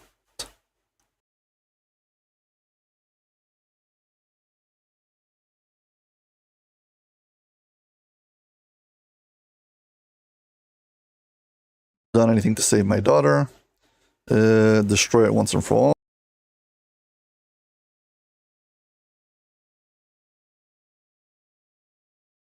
Hey, thank you very much for lurking and supporting. Hi there, Steelmaster. Hope you're having a good day.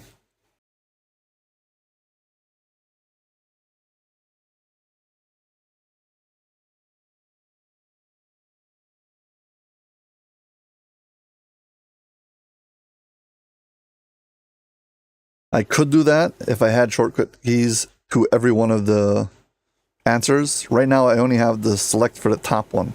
So if I just wanted to hit the top one, I could. But I don't have for all the rest. I don't have shortcuts set up for all the rest. If I hit use, it'll only use the top one. At least that's the way I've got it set it up.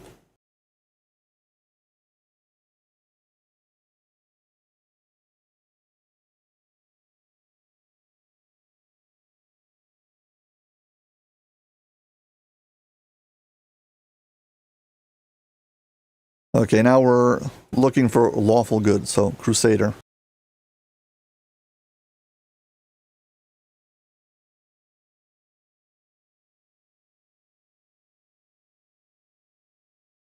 And the dragon type is gold and silver.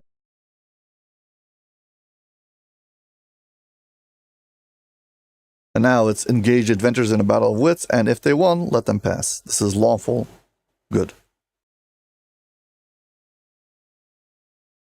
And we need the Doomsphere. The dragon lets loose a roar as the east doorway opens. And I can see he's looking, but now he's looking down to the path underneath him. Shoal Fools. Man, these names are crazy. Yeah, so this works bench based on the bosses we've already defeated. Will give us to pick different items. So I can now because I beat the High Priest, I can now pick up this item. This item is a trinket, which is a clicky I can use.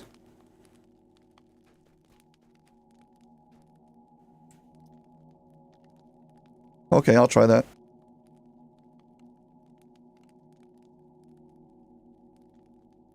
Where's the clicky I just picked up? Yes, this spell grants all characters in the area affect true sight and allows them all to negate the mischance of incorporeal creatures. So this basically makes it that I can fight the Doomsphere without missing him at all for 2 minutes, and I believe it can't be dispelled. So if I don't forget, we'll use it before the fight.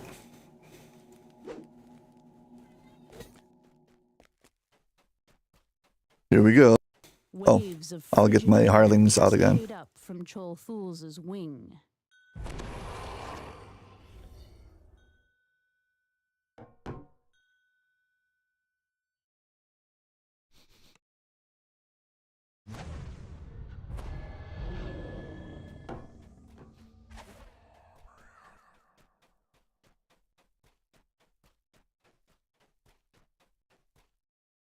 Yeah, this section is ice themed. Everything's covered in ice. The black mausoleum falls away into a deeply frozen tunnel.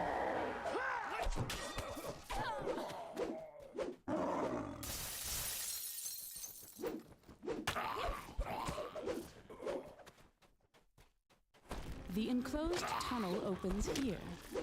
In this area, you've got to do all the breakables because they're hiding these crests, and we need them to open up a door. So the beholder in here, let's go get him.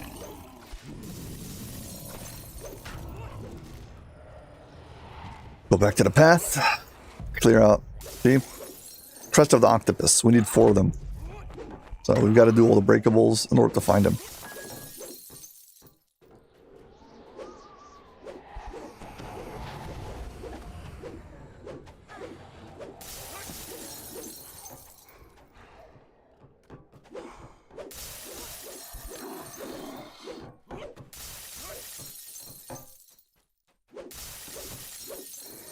Okay, we got 2.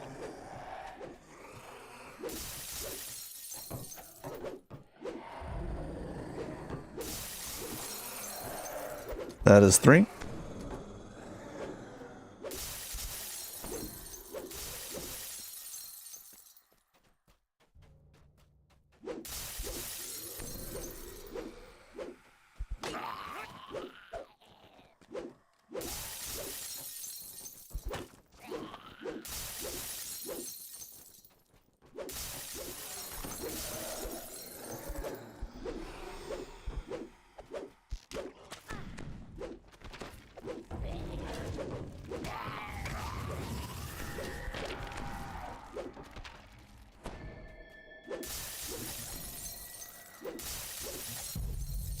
Okay, 4.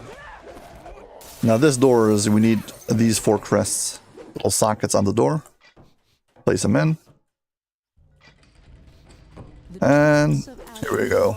Move on. As the passages get unimaginably colder.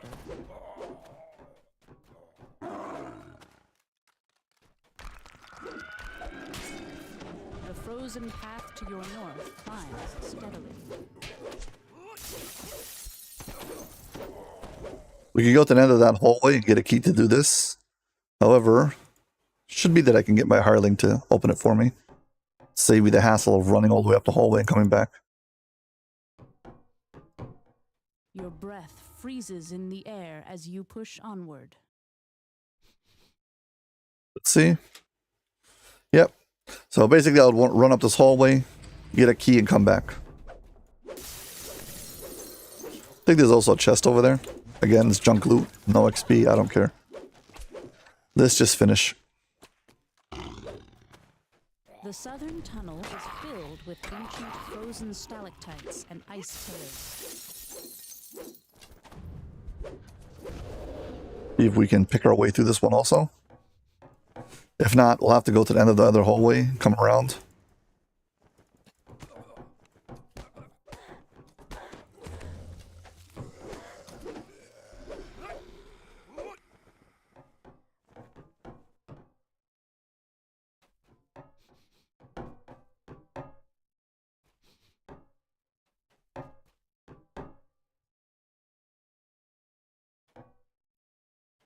Doesn't seem like you can do it, so we're gonna have to go the long way. Run around this big circle. At the end of it, we'll find a key. At least we don't have to backtrack because it loops around and there's a door that opens only from the other side. Their fates shared by many. Yeah, it's right here at the end of the shrine. Another frozen chamber blocks your further advancement down this path. We get ourselves our silver key. Safe enough for a short rest. And I have to mention it, but it is a shrine, so if you haven't followed on Twitch, please do. Thank you. Frozen If you haven't subscribed on YouTube also. in this small passageway. Okay, back to that hole we were before. Now we can go and get past this door that we couldn't pick the lock to. The path of ice descends deeper into the mountain below the mausoleum, if that's even where you still are.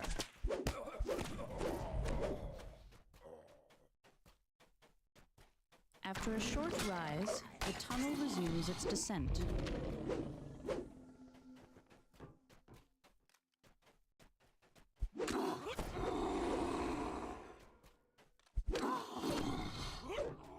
Chunks of ice break the flow of water in the room. Okay, now we're at the boss fight.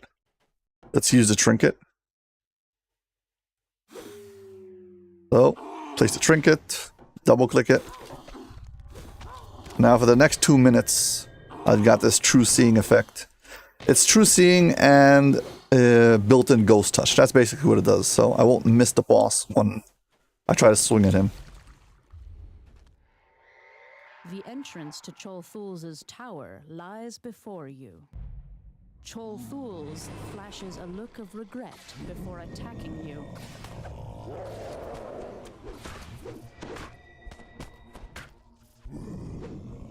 Okay, so the way the boss defeats you, unlike regular beholders, is he drains your constitution and basically turns you helpless. The tower shatters That's the way he fights you. as he falls.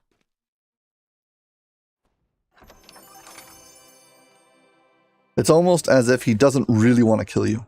That's what it kind of feels like.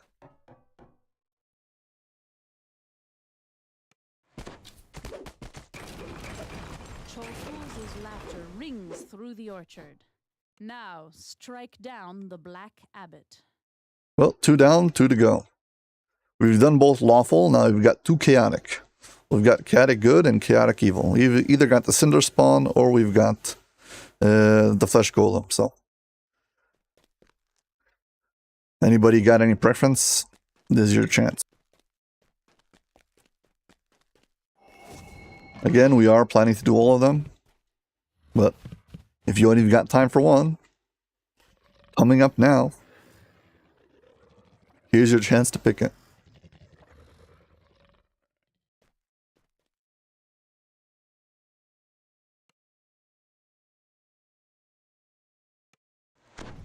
The Black Mausoleum is grand, yet the Orchard of the Macabre glows red through the stained glass.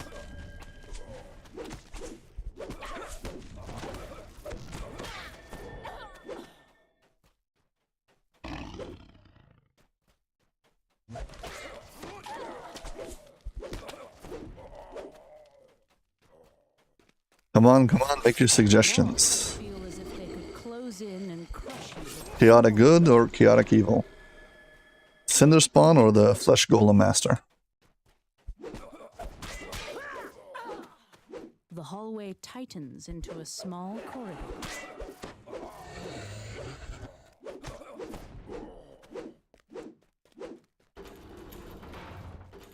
Kai Tang grins menacingly. Mentau? Chaotic good. Okay. First comes, first serve. The treasures of the Lich glitter at the end of the hall.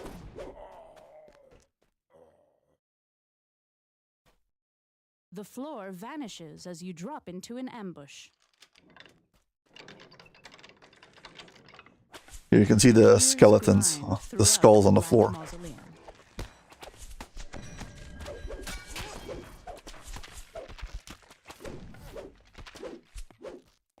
Well, we'll do Mentau and then Cinder. Or Rancid first, what can I do?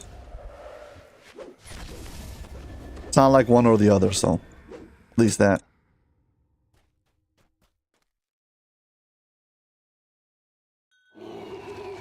I realize that standing in the corner and waiting is not very entertaining, so. Let's run around in circles.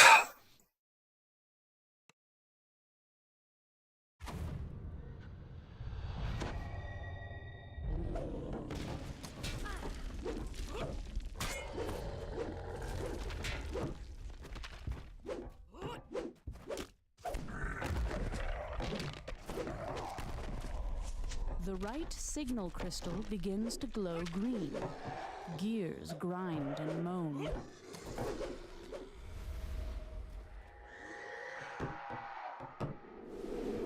The real reason not to do this is because of these quells. They can mess you up. I got 4 negative levels from this one. I was going to see if he was going to hit me. Actually, I've got 6 negative levels. Wow. Impressive. I was going to see if he was going to hit me with the Quell effect. It's called Intercession, where basically it means that I cannot use positive spells to heal myself. Luckily for me, I'm not using positive spells anyway, so... It just messes with the colors on the screen. Everything's become like negative color. Black and white, but kind of negative. Like old film. It's not fun.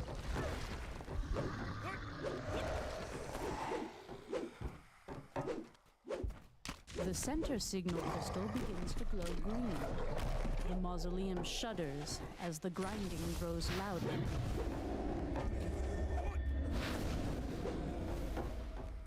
Luckily for me, negative levels get healed over time, so... As I wait, every minute I'll be healed for 1 negative level.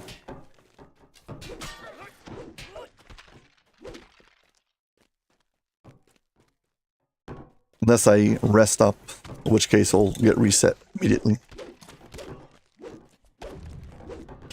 Alternatively, I could use restoration potions. Each one of them will give me back 1 level, but those are consumables and I don't have an infinite amount of them. So nope. Come on, just let me past.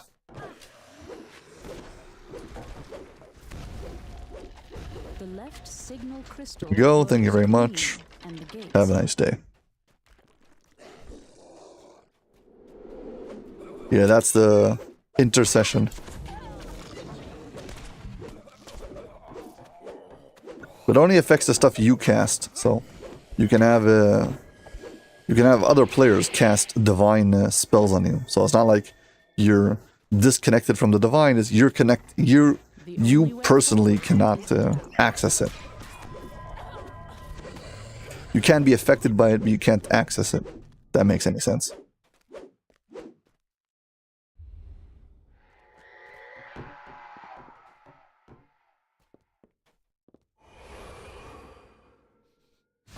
Why now? Why catch to the ledge?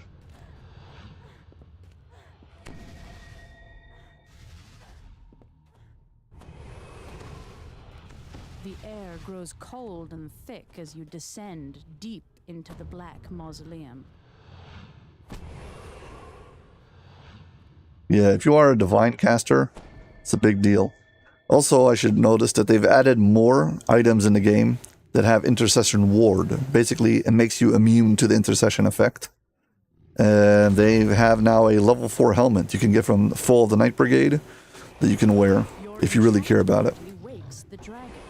He leaps forward. Who dares disturb my slumber? So now we need Chaotic Good.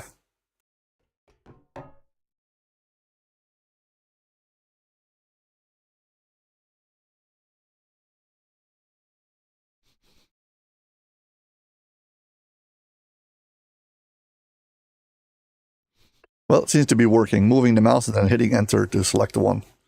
Hopefully it should work. So thank you very much for the tip.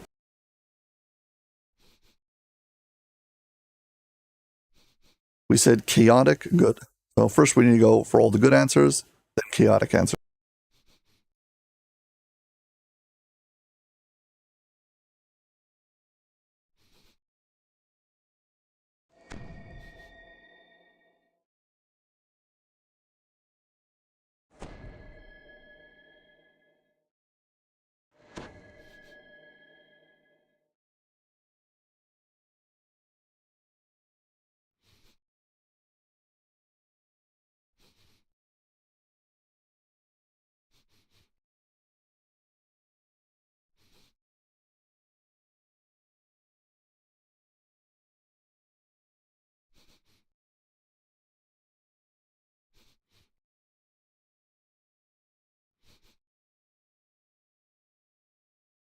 Okay, now we need the rebel, which is chaotic good.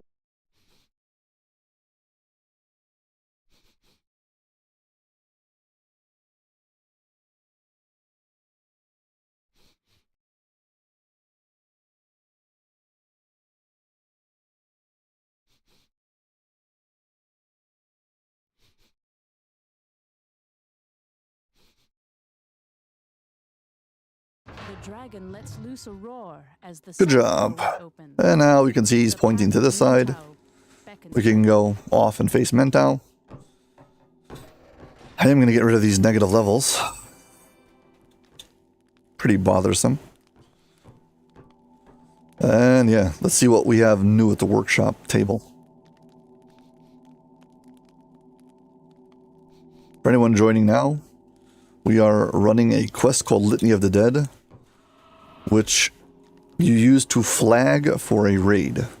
And you need to run the quest at least 4 times, and every time you have a optional ending where you go and break a crystal. And yeah, we need to go through all the different options. We already checked the Eye of Vol, so this is the Petrified Ice Stalk.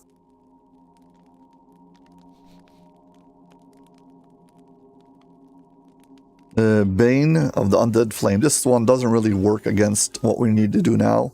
It's only good against the next boss, but whatever. Doing the bosses in a specific order is beneficial if you care about that the trinket. Rattling bones and the retch of decayed flesh mark the entrance to Mentau's wing.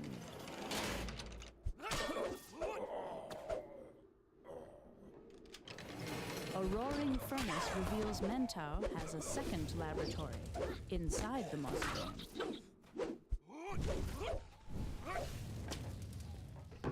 Steam rises from the furnace below.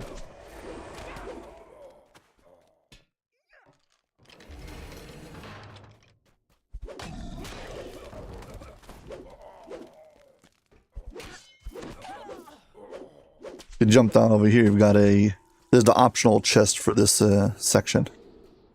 A hidden treasure glistens in the torch. There's a mummy over here. Gotta fight him for his chest.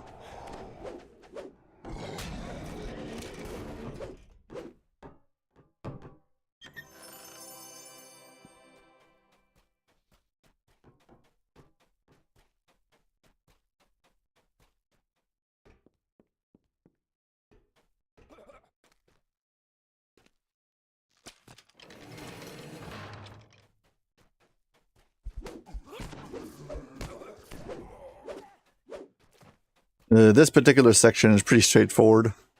It's kind of linear. I love there's like a little story here. There's rats eating zombies. Once you kill the zombies, you kill the rats, then the zombies come to life. Several assembly tables surround a focusing crystal.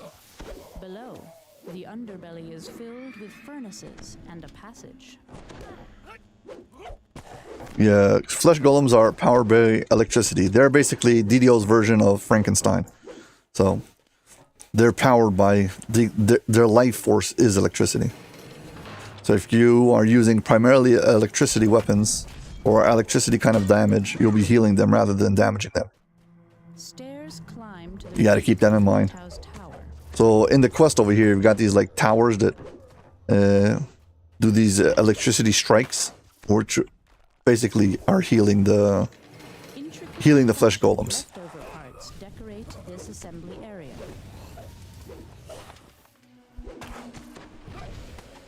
That's why I'm turning off the electricity machine. This lockbox has a key. With the iron Go back and go through a locked door. underbelly can now be accessed.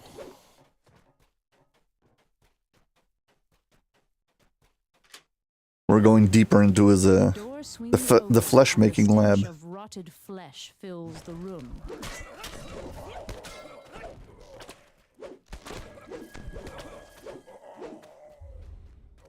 Which has a feature where you can have VIP badges, but to unlock it, I need at least 5 people chatting at the same time or something like that.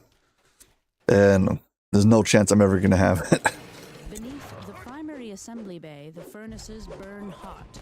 Mentau must be near.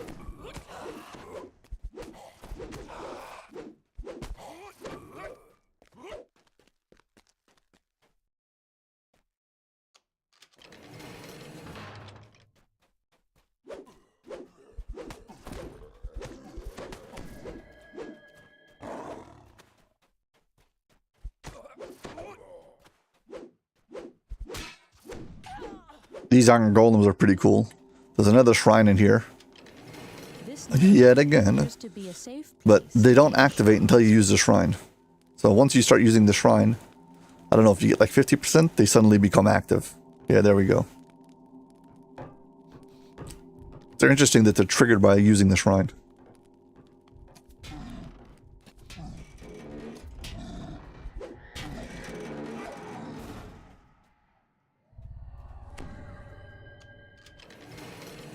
Typically in DDO, if you are under the effects of rage, you cannot cast spells. I have this spell-like ability called Magic Claw, Magic Fang. And the reason I can cast it is because it actually doesn't use spell points, it actually uses a drop of blood. In other words, I damage myself when I use it. But I'm always passively healing myself, so not a big deal. Bars, furnaces, crystals, and tables clearly Okay. identify Mentau's Mentau is up over there. We're going to click this lever. It's going to shoot us up top. And unfortunately, while we stand and face him, we get debuffed. And there's no way to deal with it without a special trinket. Mentau's face. Destroy the crystals. And because we don't have a way to deal with it, we get it stuck on us permanently. The dragon lets loose a roar as And the way you get rid of it is by logging out and logging back in. to the high priest is open. Go destroy some more crystals. Mentau's voice drifts across the winds. I am free. Thank you, my friends. Yeah. If this effect doesn't dissipate automatically, I'm gonna have to recall. I'm gonna have to relog.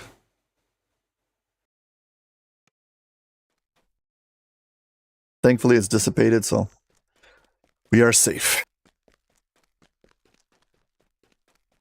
Well, final boss. We've done lawful good and lawful evil. We've done chaotic good, and now we've got chaotic evil. Got the cinder spawn. We've done a vampire themed. We've done a ice themed. We've just done a flesh golem themed, and now we're going to do fire themed.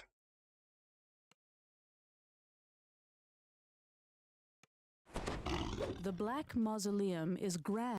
The Orchard of the Macabre glows red through the stained glass.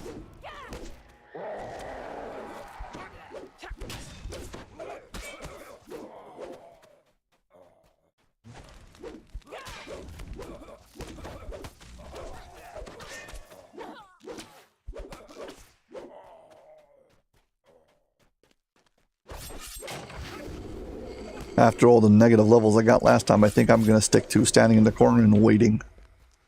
Just not worth the hassle.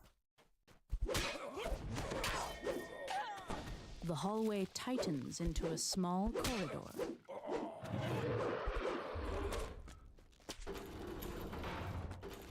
Kai Tang grins menacingly. I give the books to the Abbot.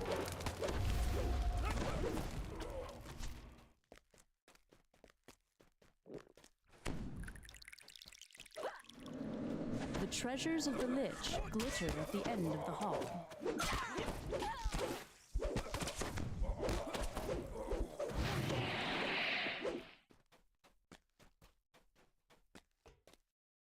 Yeah, this procedure of having to repeat this particular part many times is one of the reasons why players don't like running this raid.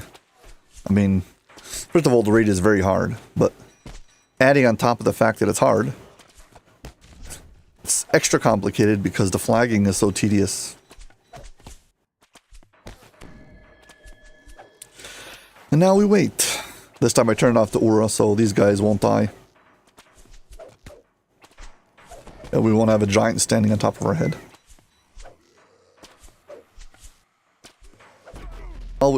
So, while we wait, any questions?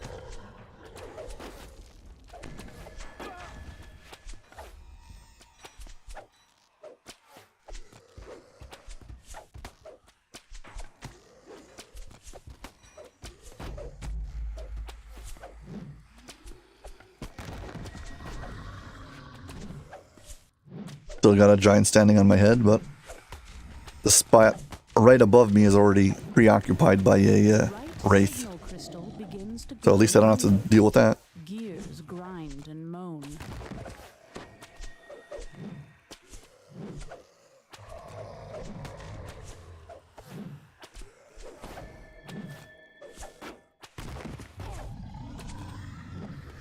One down, two to go.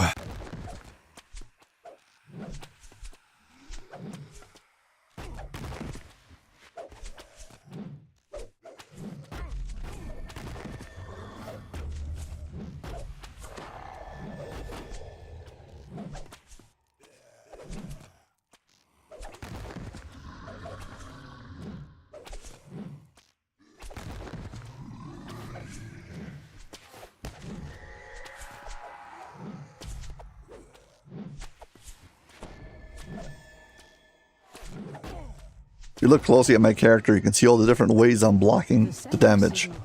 It says miss, incorporeal, save, immune. Sometimes I take 0 damage. So some of them are not even hitting me, and sometimes they're hitting me, but I have damage absorption. Am I actually going to run the raid? With this character, I can't solo it. So unfortunately, I don't have any way to show you how I solo the raid with this character. I do have a different character who can solo the raid. I wasn't planning on soloing the raid today, but I definitely can.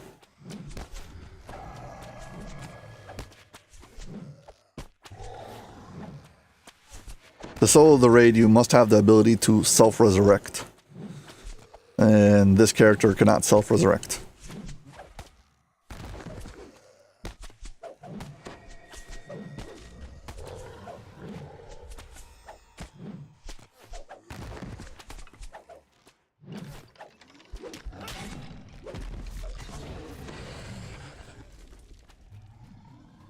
Way's clear, let's go.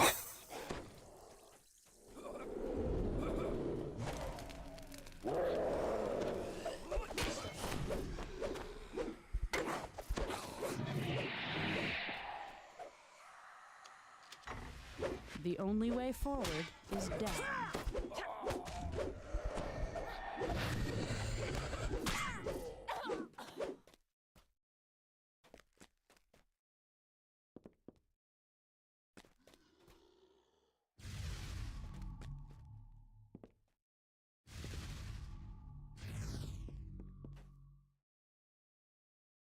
The air grows cold and thick as you descend deep into the black mausoleum. Well, if somebody has flagged for this quest, and they want to do if somebody is flagged for this raid on Thalanis and they want to come and join me for a duo, that is an option. I rather not, but it is an option. And if for some reason, I don't know, maybe somebody redeems a solo raid on Twitch You fall into or a something like small that, cave. and I end up doing a solo raid A black of Abbot, dragon sleeps. well, yeah, I would have to swap characters. Okay, now we're going for Chaotic Evil.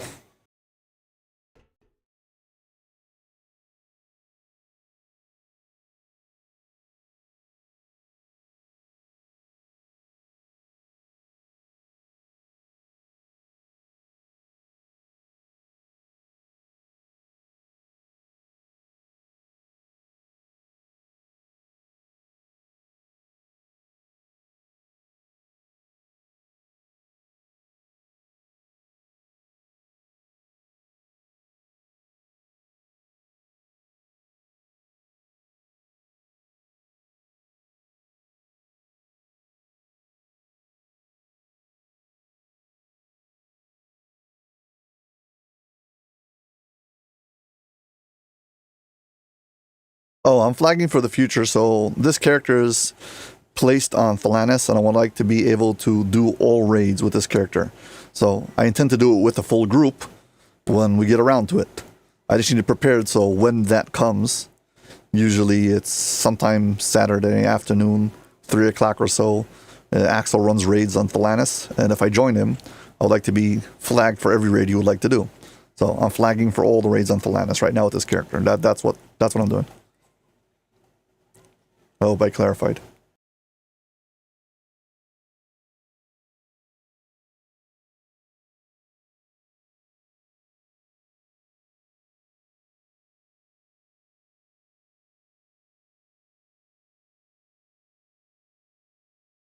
Okay, now Chaotic Evil, the Destroyer.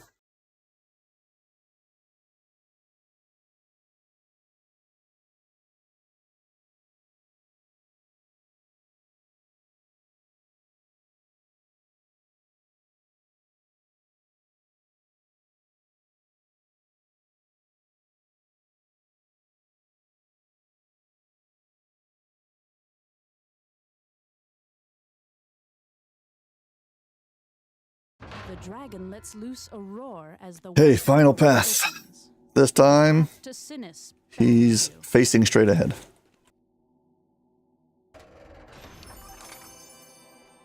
Let's see what we have on the bench.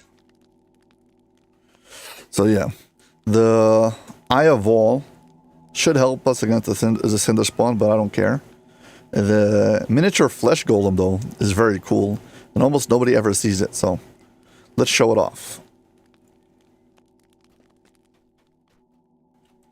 Hi, Greg. Good morning. It's okay. It's fine. I'm trying to work on doing my streams on Mondays and Wednesdays.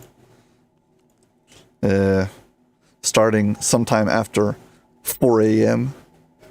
Eastern time, whatever that is in your local time.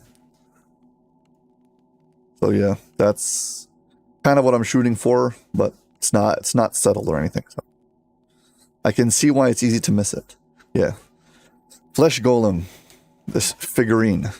We can summon it here, we can summon it wherever we want, but I'll buff first.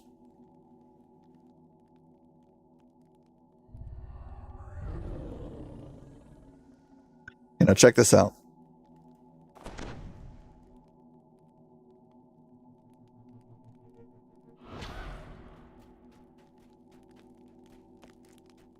It's a little flesh golem, and he starts off being aggressive towards everyone.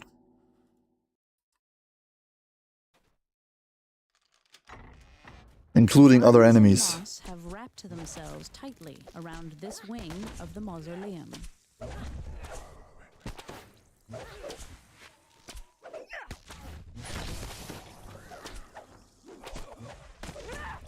There he is. He's attacking the other enemies for me. And when he dies, he dies. So you can bring him in to fight the... what's it called? High Priest of War. I think that's who it's designed to fight. But he can get aggroed against you and fight you too.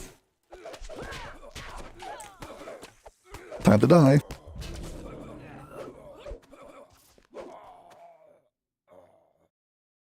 Get our hirelings out. Speed up the process and go, go, go.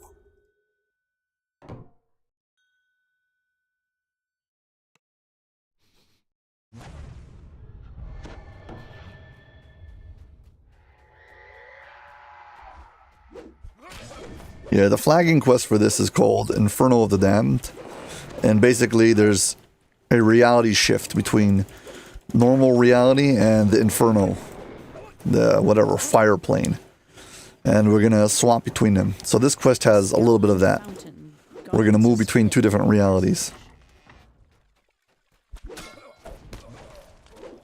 So right now we're on normal reality. We got to stand here. Set the fire in the corner by standing on this pressure plate. Do the same over here. I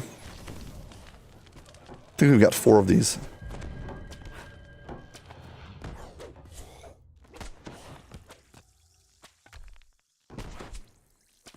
Are you talking about the flesh golem?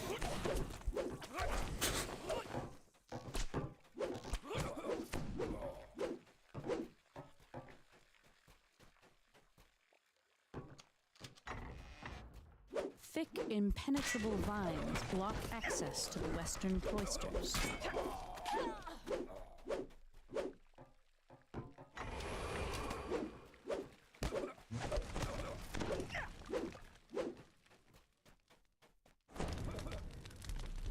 Okay, you got 2 more of these we need to clear out. Then we'll be able to cross over into the Inferno realm. Unlike the quest, we just step into it rather than the whole place like changing. There's an invisible stalker over here. We can just see the outline of it.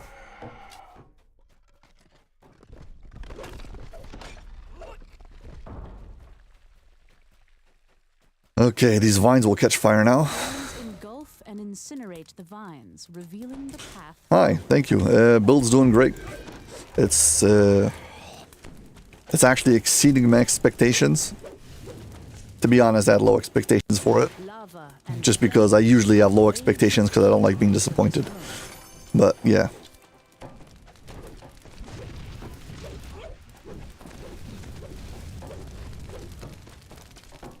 So basically this is a...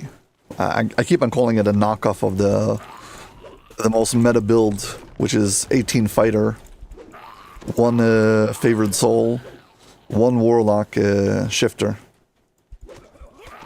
Yeah, I know. There's a big lag between typing on YouTube and what happens in real life. Unfortunately, I don't know how to fix the delay on YouTube. I might have to do a specific stream just for YouTube to like set up the delay. Because unfortunately, the delay on YouTube and Twitch is not the same. I've even contacted the technical support and haven't found a solution for it, so sorry.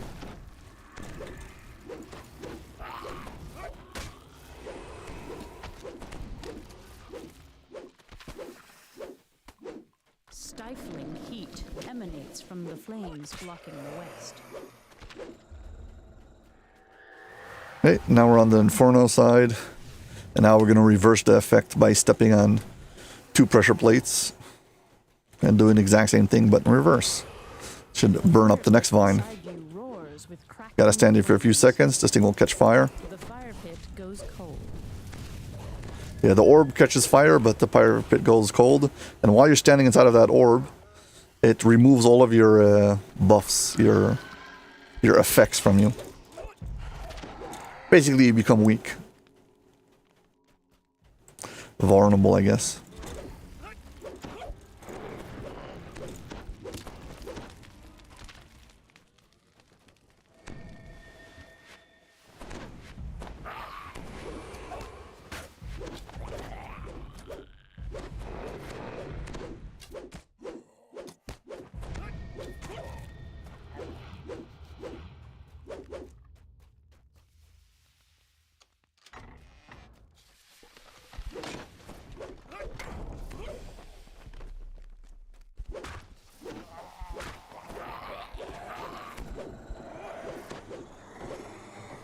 This entire section is just one big circle.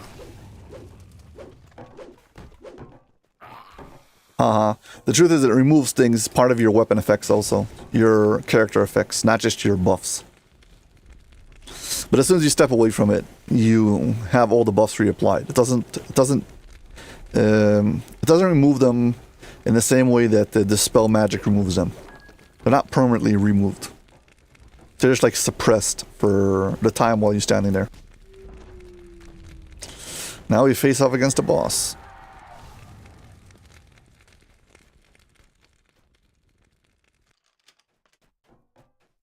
I am honestly not 100% sure what these things do. I believe they stop some kind of traps from going off, but I'm not 100% sure that that's really what they do.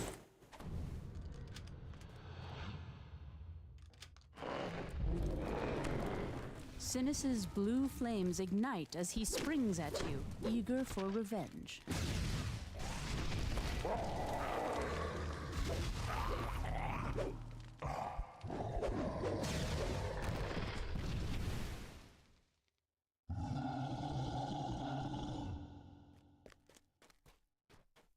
Stairs Well, that was ascend quick. upwards to Sinus's tower.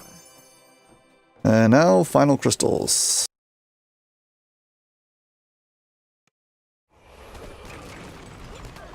Sinus's roar shakes the tower. My flame burns no more. Okay, we should be flagged. I will just confirm by trying to step into the raid. Or trying to see if I can access the portal. Take it from there.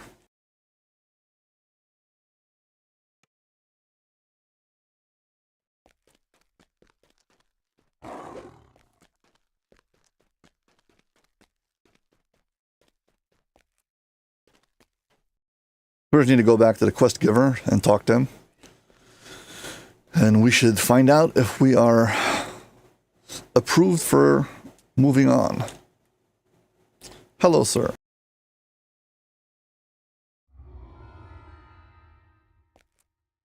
Ascension Chamber. Well, it should be flagged. Let's go up and check.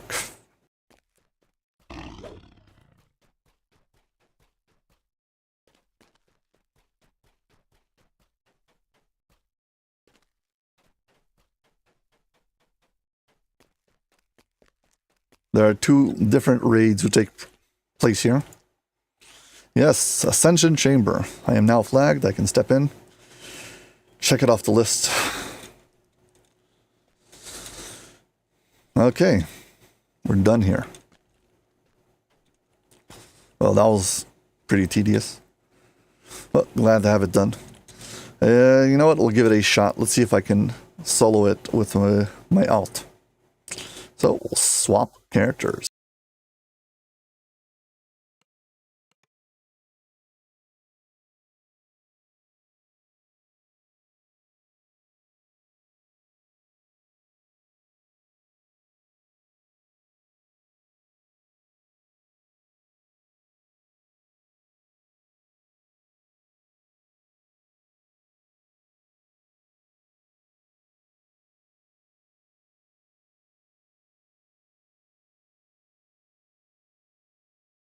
I've added a default background, so when I do things like log out, you're not just stuck with like a black screen or my desktop, and rather you get something to watch while you wait.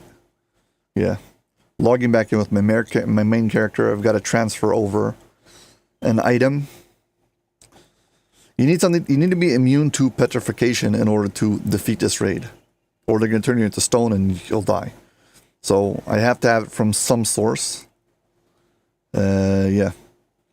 I have two sources I can get it from right now. On this particular character who can self-resurrect.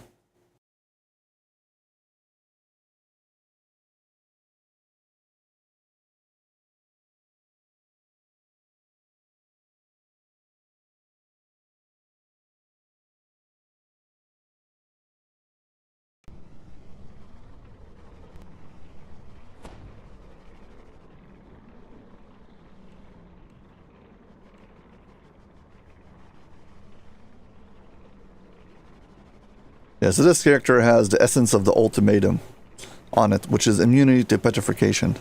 So let's pass it over and take it on from there.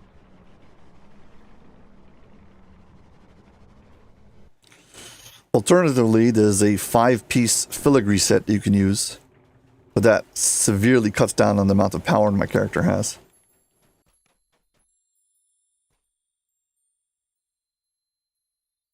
Yeah, but that takes up 5 filigrees. So I do that, but I don't like it as much. I have a sword. I have a short sword on one of my alts that I use exactly for that reason.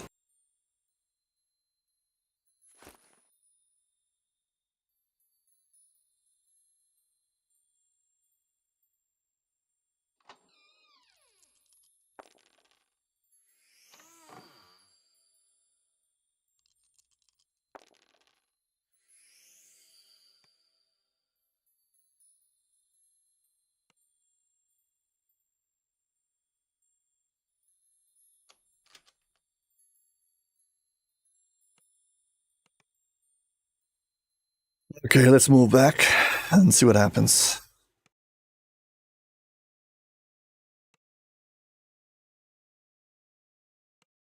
Haven't done this in a while, so I'm not exactly set up for it.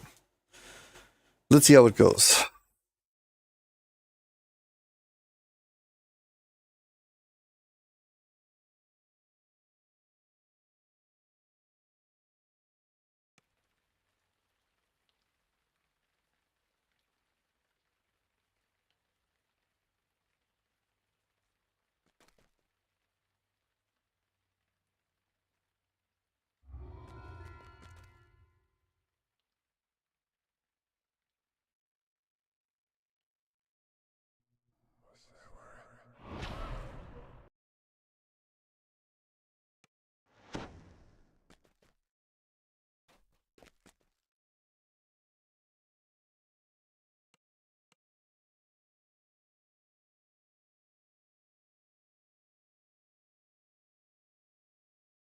This character has way too much junk in its inventory.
I'm not sure which item I should swap it in for.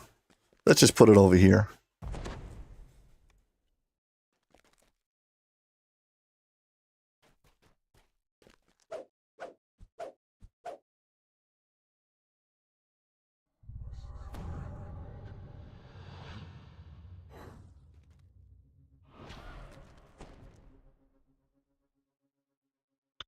Okay, let's just send it.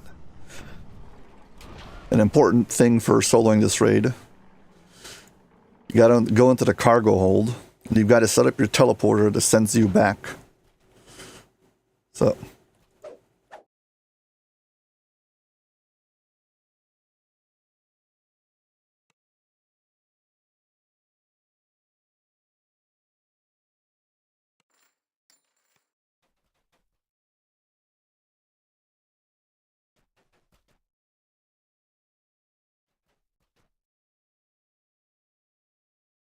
My inventory is too full, I can't even equip it.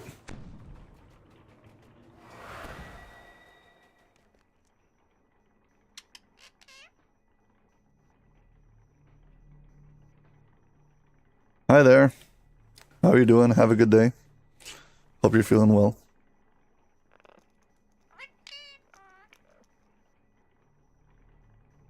Fenris Wolf.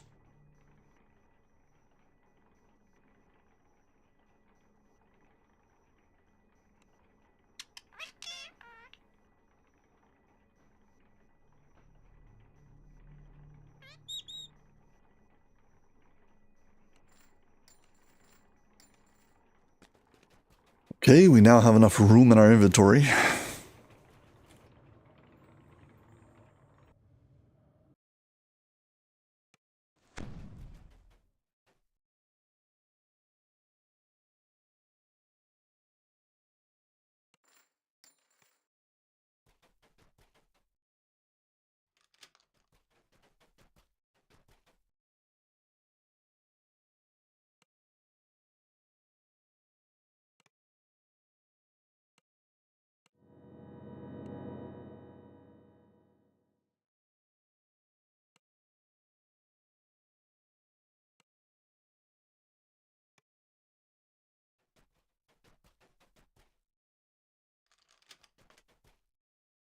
Oh, I forgot I also need a bartender.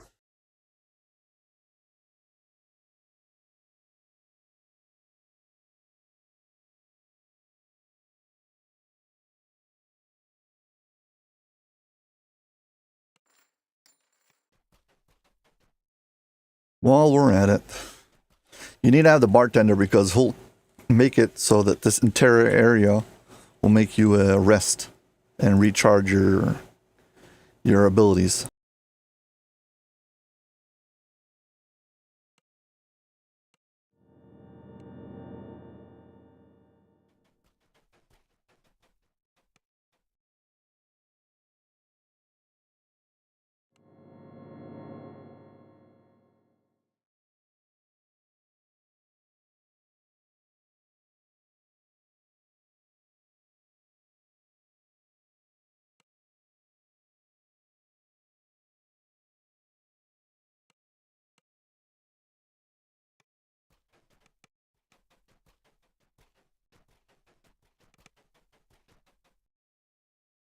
Hey, should be good to go. Clear out even more things from my inventory that I don't need.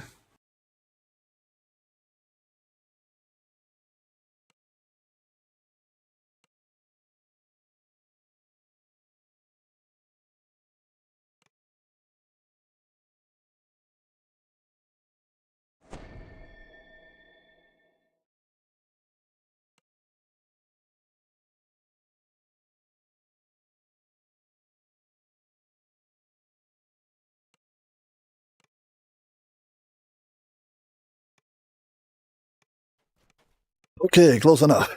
Talk to this guy and send us out to the orchard.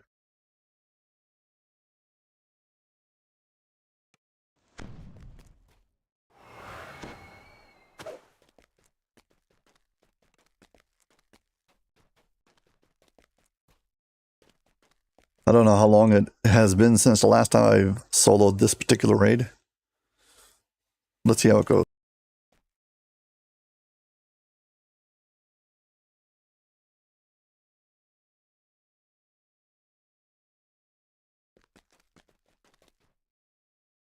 I must point out that I've played around with my Epic Destinies so much, I don't even know what this build is currently set up for, so.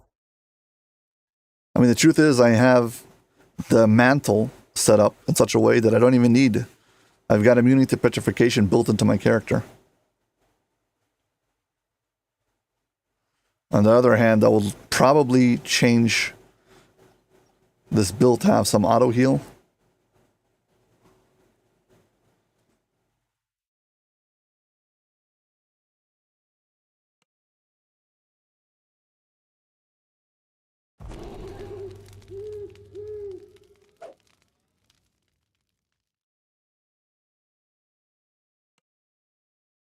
How about we just use we'll use the Epic Destiny stance just to make a point. See if it's good enough.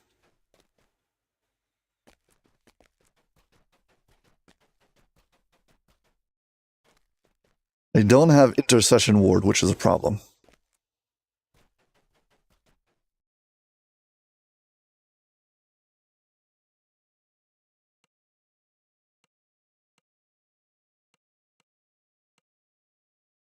Yeah, the Intercession Ward is actually a much bigger problem. So what happens is they hit you with Intercession, and then you can't see the screen. And it makes completing this raid, well, rather difficult.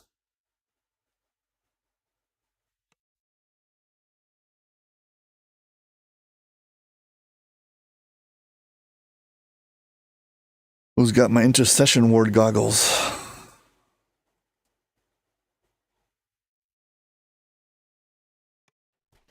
Whatever, too much waiting around. Let's go do it.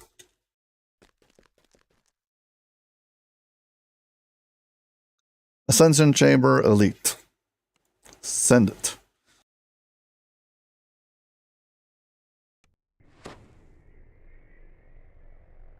We want to get the one on the right and hopefully get ice. If we get ice, we can go left, and hopefully we can get tiles.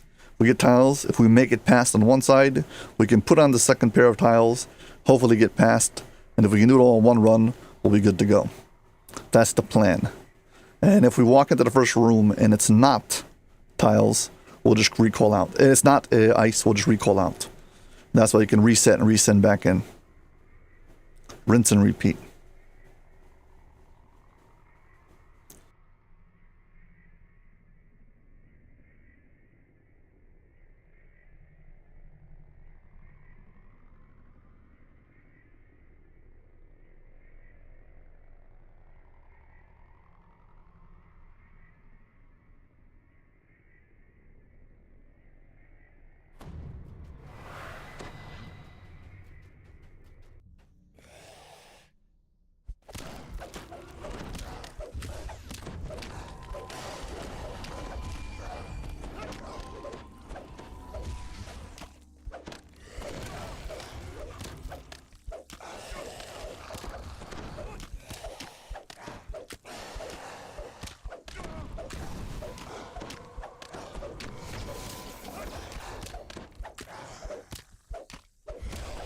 When we hit 70%, we'll take a break and then we can get access to the doors.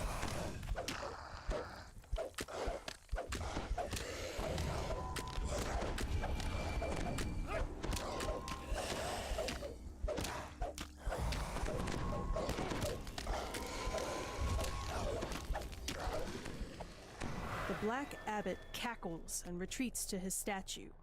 Glowing portals open at the water ahead chills your bones. Two wands flank you.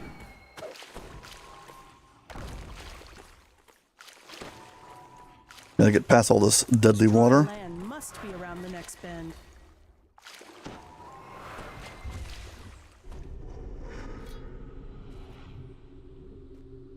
A platform breaks the river's flow. Two fresh wands Quick. sit, waiting to be taken.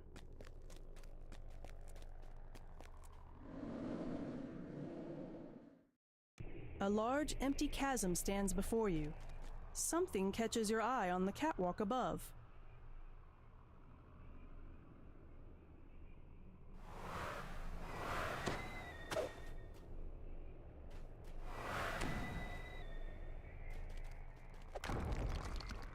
One down. Drop, die. You miss the platform and plummet to your death.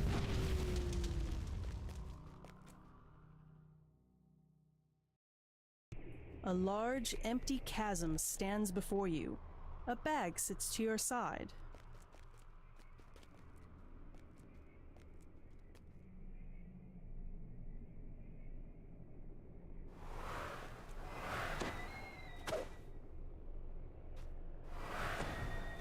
Reaching the far side, you find a small pouch waiting for you.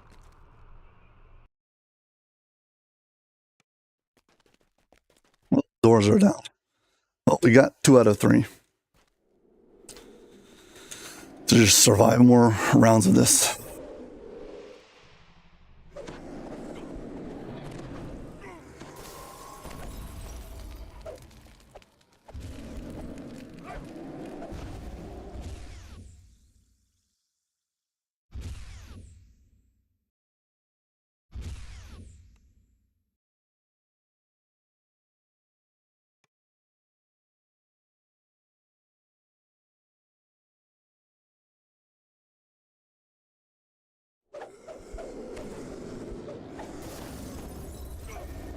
They've messed around with this build so much, I gave up the ability to heal myself.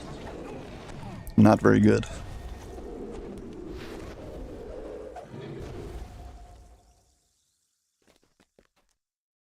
Well, now we need asteroids. I'm not sure which side has the biggest chance of asteroids.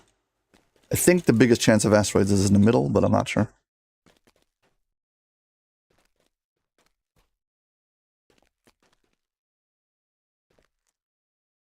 There's 4 different permutations where you can have different layouts, and I'm not sure,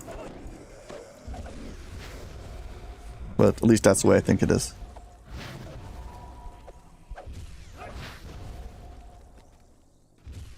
Somebody can confirm by checking out the wiki, because I'm a little bit preoccupied. Where is the highest chance of finding asteroids?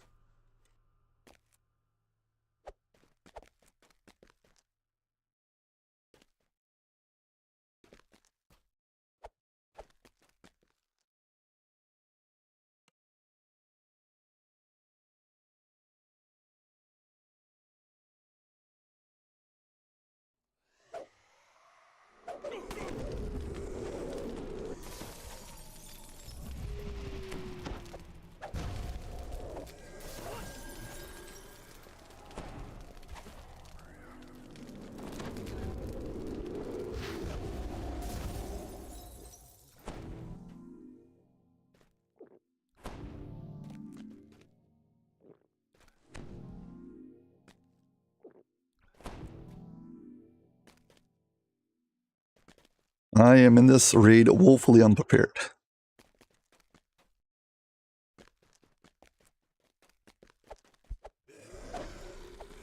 Yeah, if you are really, really quick on the uptake, it is possible to get all sections done in a single go, and I've done it before a bunch of times. I actually have it on my the solo walkthrough guide for this raid has a single round run. Yeah, I just don't want to have to. The truth is, since I've disabled both sides, I should be able to use the portals to get back out, because I've already solved for whatever it's called, piles. For anyone who's wondering what was happening, there's the 2 rooms over there called tiles. Basically, I have a black void. Now, there's invisible tiles who phase in and phase out. And you need to have this special pair of goggles. And there's 2 sets of goggles, and each pair of goggles can only see the other room's tiles. So you're supposed to do it with a party. One party member helps the other party member get across. But we're soloing it, so we're not getting any help. And instead of that, We just got well, we stacked the odds in our favor, not to just get lucky, but we ran across the platform.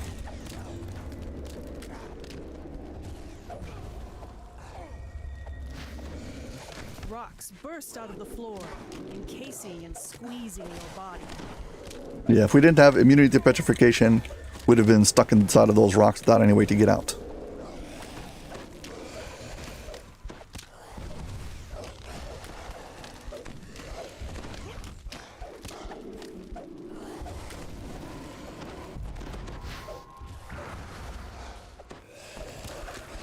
Just hit me with the ability that strips the power from some of my items.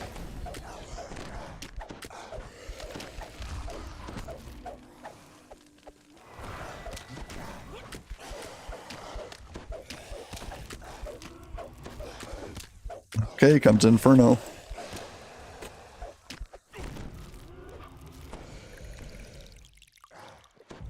Flames engulf the Lich's body and ignite the platform.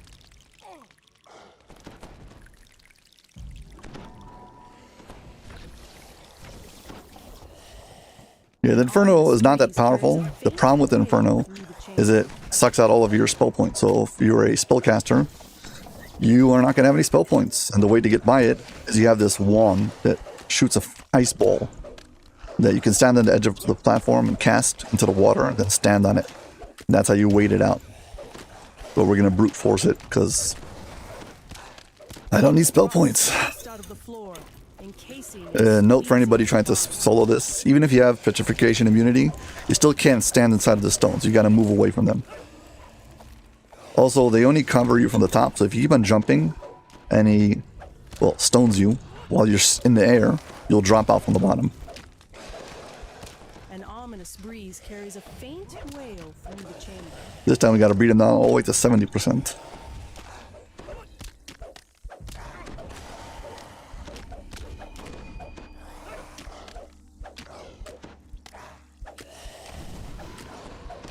The Black Abbot seethes and returns to his statue's platform. I'm on asteroids.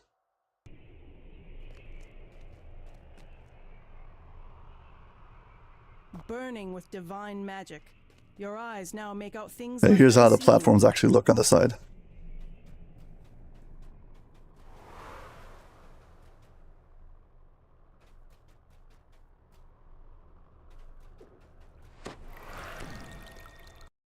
Well, it wasn't in the center. Let's try the right.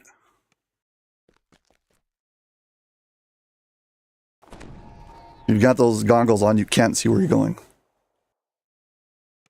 You balance precariously on a small platform. Glowing rocks float before a field of stars.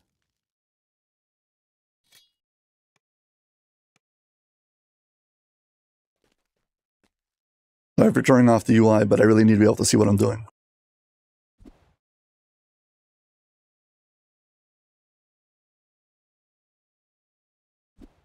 You check the skies and shoot at these asteroids incoming. If they hit me, I take damage, and there's no way of healing while you're in this area. So, the hit points I entered with is all I've got. If I take too many hits, it's all over.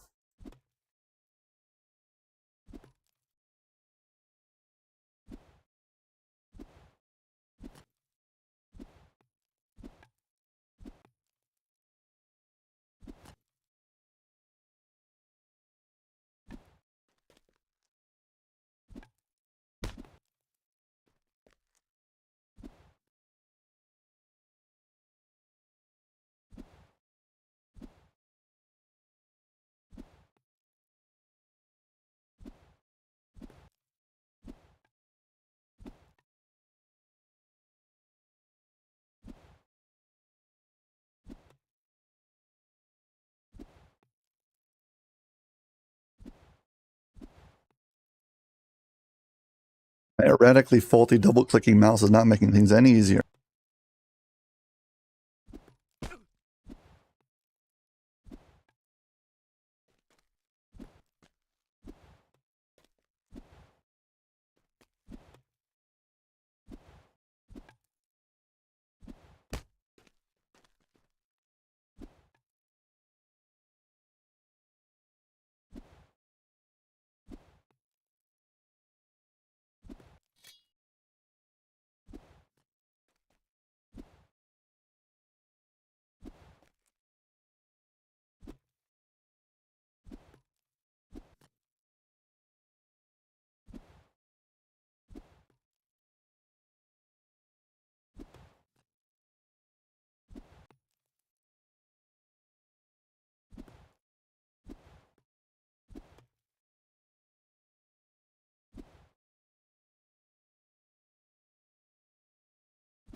As the second sarcophagus shatters, 2 more glowing rocks and a magical gateway appear.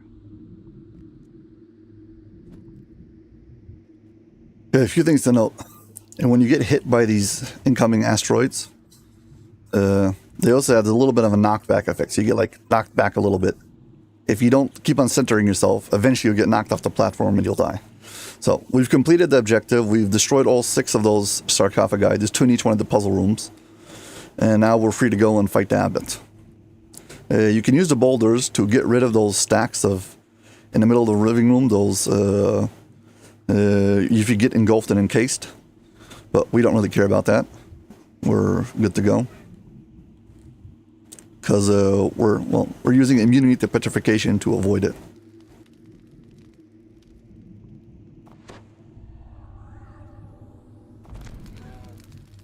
You can't cast anything that heals, but we're pretty good, 78%. Physical resistance rating seems to be useful, so got 158, which is not great, but absorbs some of the damage. Now, the boss only comes back down after 5 minutes, so there's no reason to rush back out and fight like endless waves of monsters. We can wait here for a minute or 2.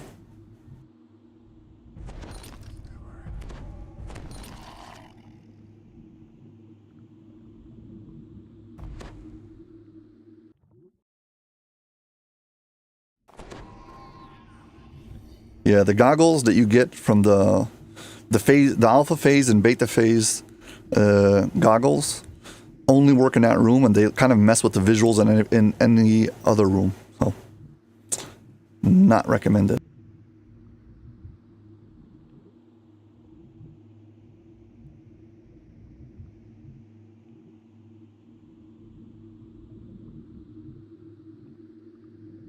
Unfortunately, I wasn't keeping tracks. I don't know exactly when 5 minutes is up, but this room itself takes about 4.5 minutes, so I think.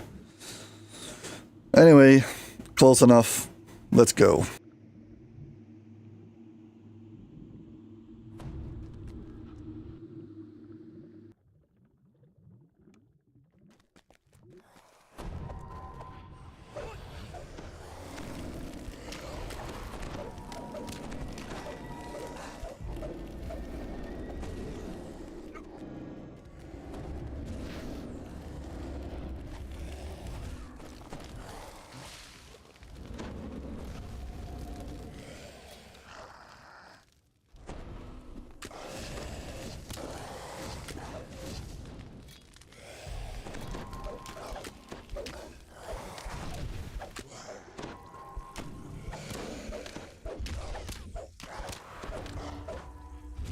An ominous breeze carries a faint. Forgot I need to have immunity to negative levels.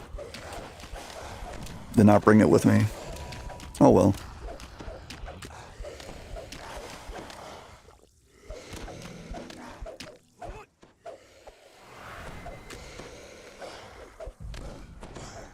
Rocks burst out of the floor, encasing and squeezing your body.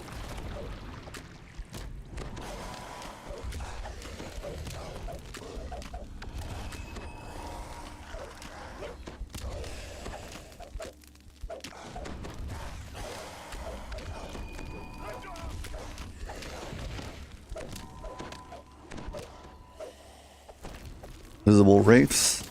Not too bad.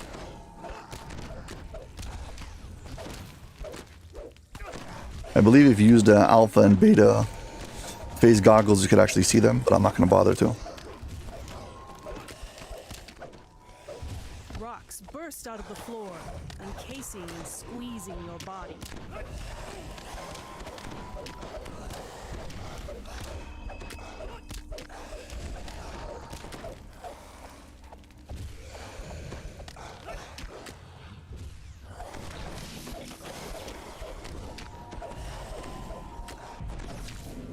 Just debuffing one of my pieces of equipment.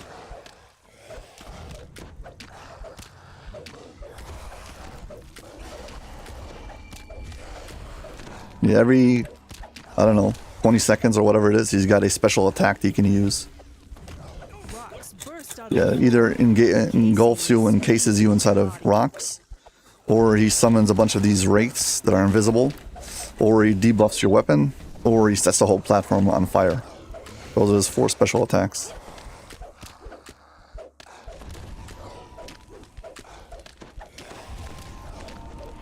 Here comes an Inferno. I'm just gonna spam remove curse. Flames engulf the Lich's body and ignite the platform.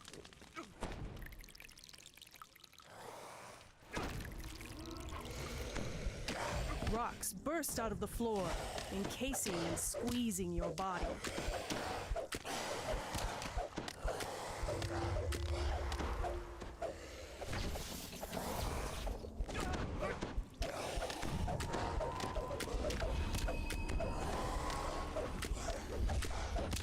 The Black Abbot's reign of terror There you go. and death has Solo ended before it even began. Ascension Chamber. Live on the live stream.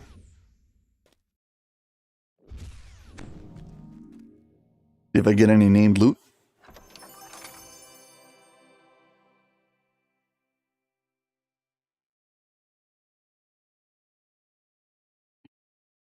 Unwavering Oddernsea. This is actually a very cool looking bow. I've never actually used it as it is, but I made a cosmetic out of it, and the cosmetic's really cool. Hey, thank you very much. I think you're my first subscriber, so yeah. Random Prime subscriber. Thank you very much. Well, at least the first one on Twitch. Thing to note is you have these trinkets that you get from the Emerald Claw vendor and Silver Flame vendor, and you can upgrade them at these altars at the end of the quest chains. You can upgrade them by any one you want. However, every time you upgrade it, it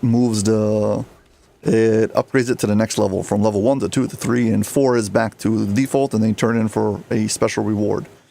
Now, the different chains have a maximum level that they can go. So, heroic, the chain number 1 can max out. You can only get to upgrade number 1. Chain 2, you can get up to upgrade number 2. And chain 3 is up to upgrade number 3, and this one is chain 4 up to upgrade number 4.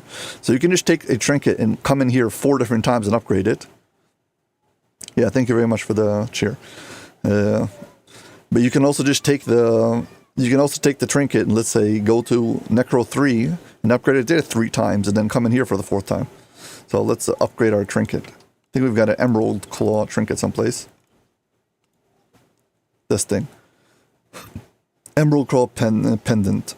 Let's see what it upgrades to.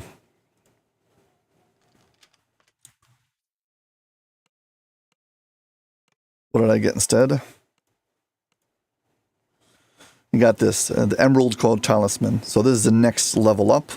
And if I do it again, if I come back in here and do this raid again, it will be upgraded to 1 more. So yeah. Solo Heroic Abbot. Not bad, not too shabby. I just want to show something cool. If you change, where is it? Come on, where are the goggles? These goggles mess with your visibility. Check out the doorway. They kind of mess with the visibility of this entire area. Doesn't mess with the physics, it only mess with how you see it. It's very weird. Back to normality. Oh, when you step in the water, you take tons of damage. As far as I'm aware, this area is divided into 4 quarters. If you step in the water, you take damage, but I believe that this back quarter over here, like starting from the center until the center over here, for some reason this part is like instant death. It's like the damaging effect of the water is not equal in all areas. Some places you can just jump in the water and swim, and some places you'll jump in and just die. Based on my casual research, whatever you want to call it.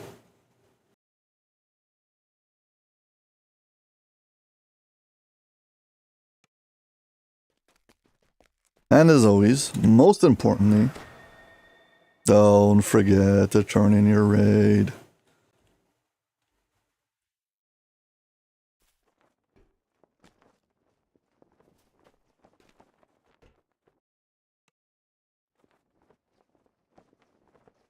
And every 20th completion, you've got a 50% chance at all the named items, which I think is a total scam.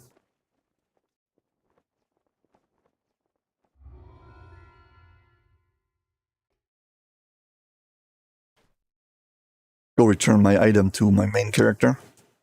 He's going to need it. And this character didn't need it at all anyway.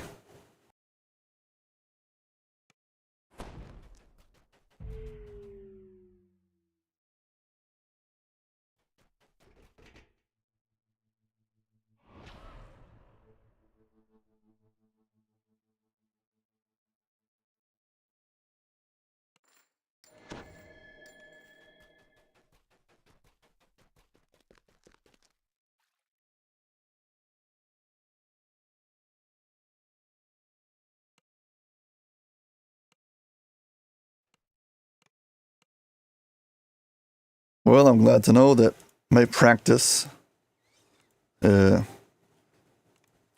paid off. After soloing him for so many times, I can actually do it consistently.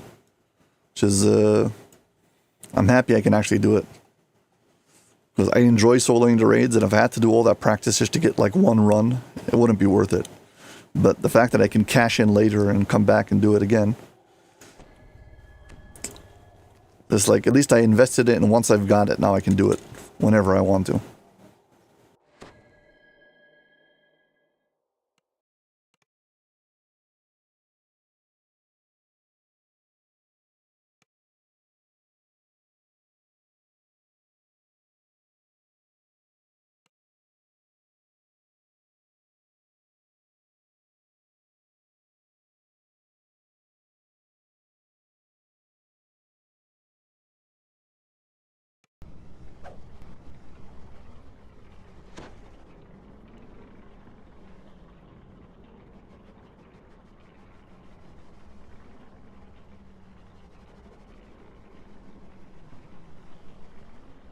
Previously, I've tried to solo Mark of Death in the last 2 weeks and found out that it was locked because there was a pathing issue. So I tried to solo that Feywild raid, Dryad and the Demigod, and I also failed. And I failed because for some reason the bear didn't run into the portal. And only after the patch notes came out, I realized that it too was bugged.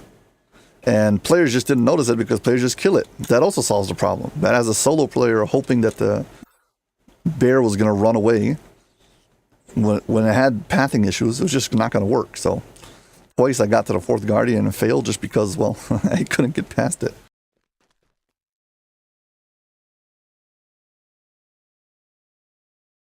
But I believe now they reopened it.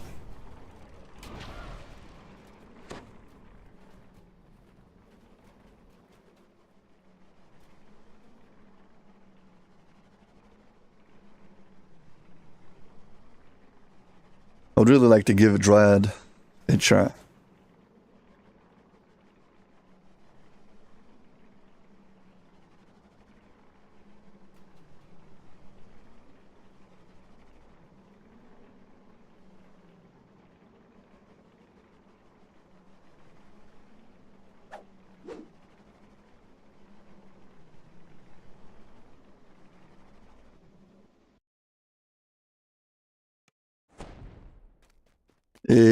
The Mark of Death is not the same as the Heroic Abbot. They've changed things in the raid.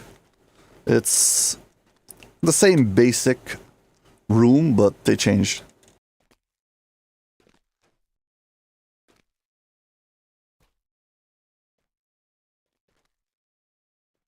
Which build is most useful overall out of my builds?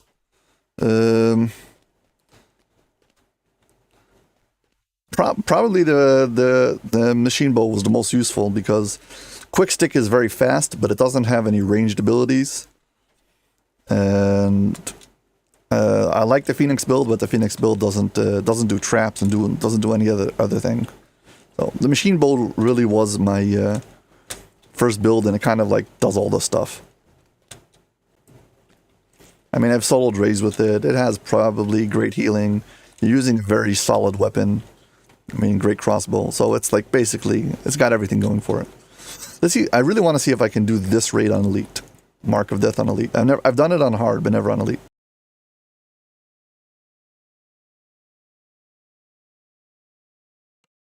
The Mark of Death on Elite. I guess now you're going to see how it looks.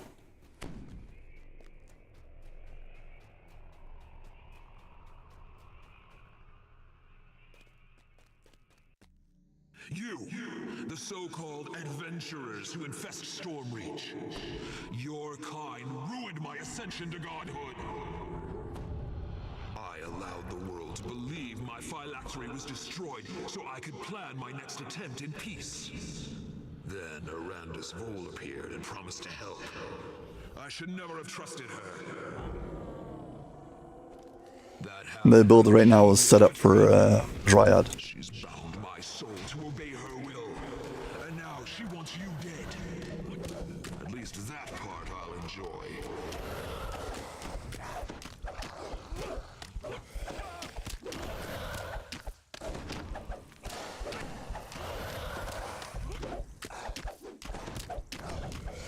The Black Abbot cackles and withdraws to his statue. A glowing portal opens at one end of the platform. One of the Abbot's sarcophagi stands at the end of this long chamber. Before approaching the death, You'll not escape my wrath by hiding. the Abbot sighs as you are pulled back to the middle of the Ascension chamber. You leave him for too long, he pulls you back to the center.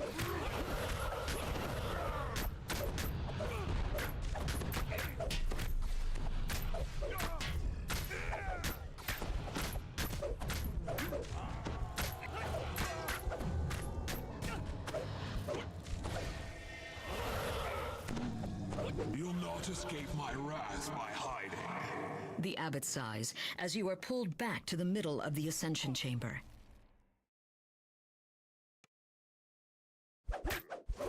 Gotta keep an eye on my constitution. If it drops too low, I'll die.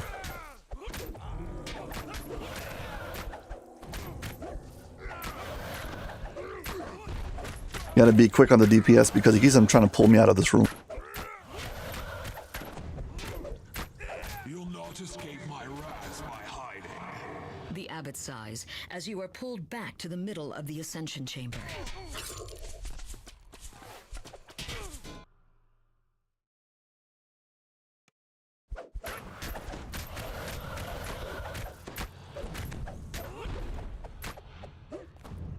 With the Death Knight's demise, the sarcophagus is no longer protected. The sarcophagus breaks. A small bag appears on the room's altar. You gotta pick up those goggles. Okay, this room is done, and I got 2 more rooms to do. As you are pulled back to the middle of the Ascension chamber.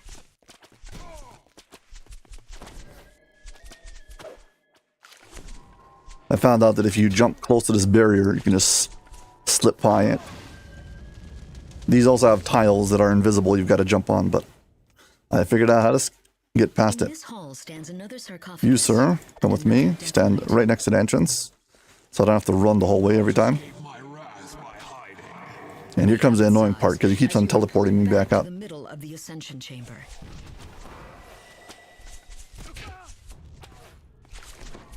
So I gotta get in there quick, defeat the Death Knight, and get back out. I mean, as fast as we can. Pain courses through you as you near this Death Knight. It will be difficult to stay close. You'll not escape my wrath by hiding. The Abbot sighs as you are pulled back to the middle of the Ascension chamber.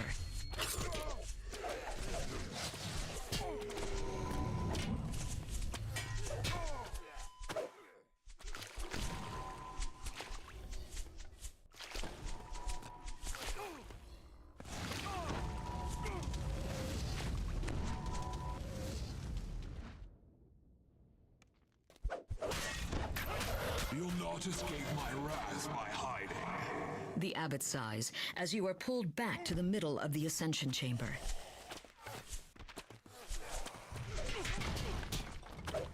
Yeah, I'm doing a very small amount of damage every time. but eventually it stacks up. This is like by far the hardest part of this raid.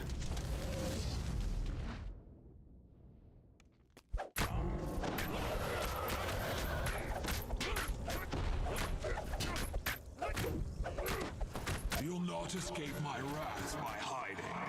You're down to 50%. As you are pulled back to the middle of the ascension chamber. When you have other party members, so they stay in the center, but I'm doing it myself, so every time I leave the center, he pulls me back in. You gotta be very quick about it.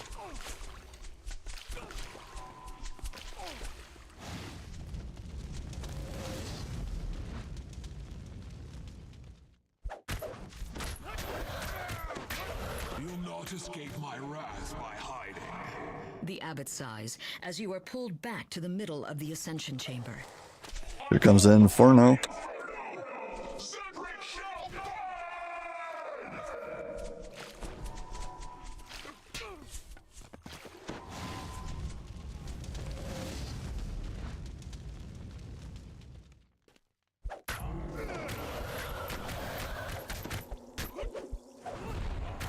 You'll not escape my wrath by hiding. The Abbot sighs. Okay, down to like as you are 20%. pulled back to the middle of the ascension chamber. Oh my gosh. This trip that they, sorry, the slow that they hit you with. So annoying. But we're down to like 20%.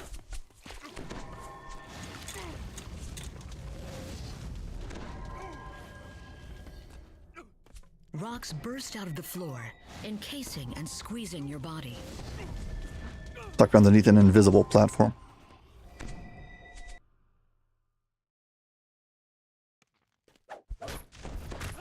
You'll not escape my wrath by hiding.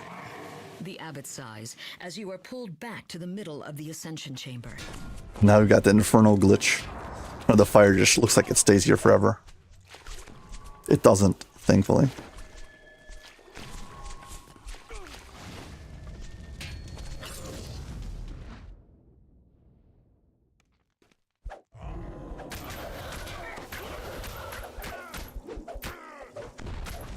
You'll not escape my wrath by hiding. Okay, I think we'll get it this As you are round. pulled back to the middle of the ascension chamber. We just need to get in there. Maybe a hit or two more, and then we got to get to the end, break the sarcophagi, and pick up the item. If you don't do all those, if you don't break the sarcophagi and pick up the item, the room isn't considered complete.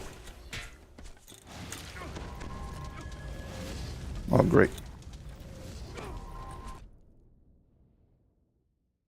I call upon the Inferno! Cedric shall burn! Nope. You'll not escape my wrath by hiding. The Abbot sighs as you are pulled back to the middle of the ascension chamber. Rocks burst out of the floor, encasing and squeezing your body. Let's get it. The sarcophagus breaks, and stones radiating with a... You'll not Okay. escape my wrath by Room is done. Now the final The room Abbot is sighs to the left. as you are pulled back to the middle of the ascension chamber.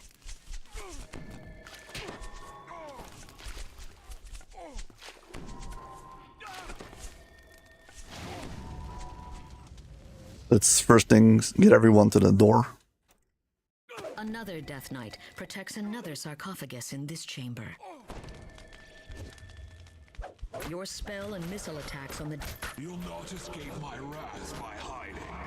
The Abbot sighs as you are pulled back to the middle of the ascension chamber.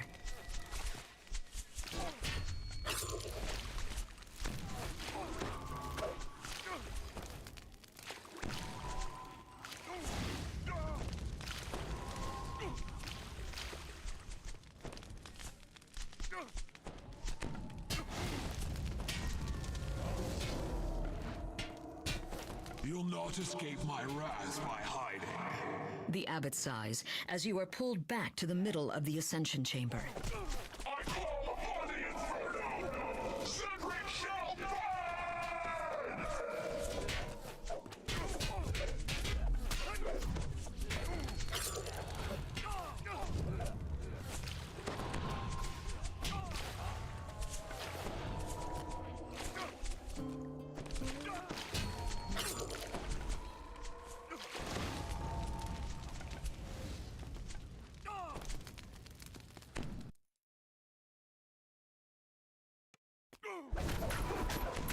not escape my wrath by hiding. The Abbot sighs as you are pulled back to the middle of the Ascension Chamber. My UI got messed up.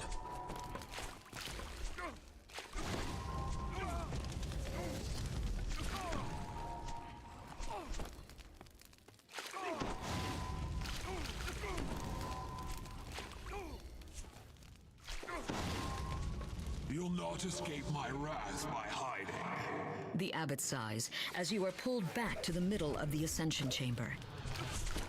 I gotta get there fast and get in fast. I don't want to have any chance damaging the guy.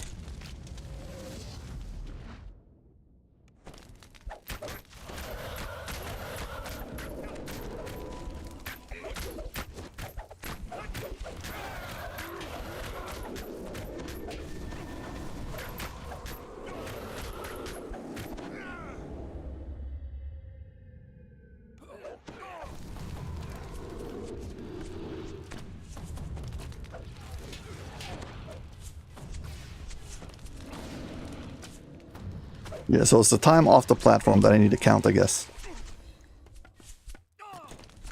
Every second here counts.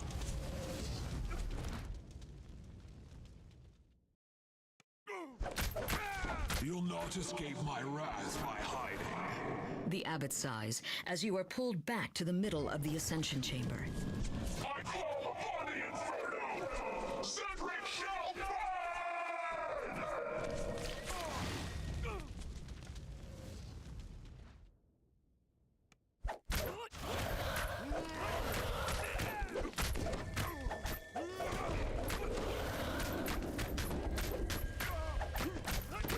You'll not escape my wrath by hiding. The Okay, he's Abbot about down to sighs as you are 25%. pulled back to the middle This is of by the far the Ascension Chamber. most tedious part of this raid. But most tedious part when you solo it.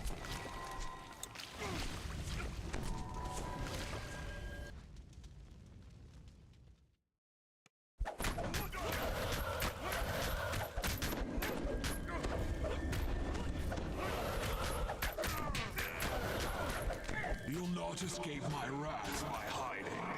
The Abbot You are a sighs tank as build, you are pulled back to the but you have middle no of the damage. Ascension Chamber. And every time you get into this room, you can only do like a few points of damage. It will take what will feel like forever.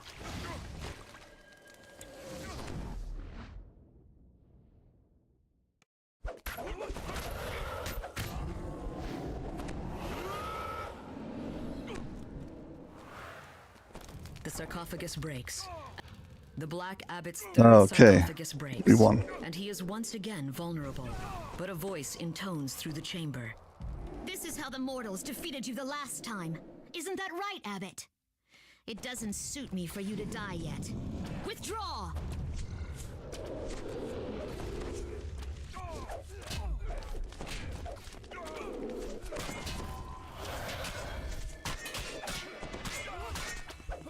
And so, I'm the last of the once great House Vol. The last to bear our mark. What a cruel jest! The dragon mark of death cannot be used by an undead lich.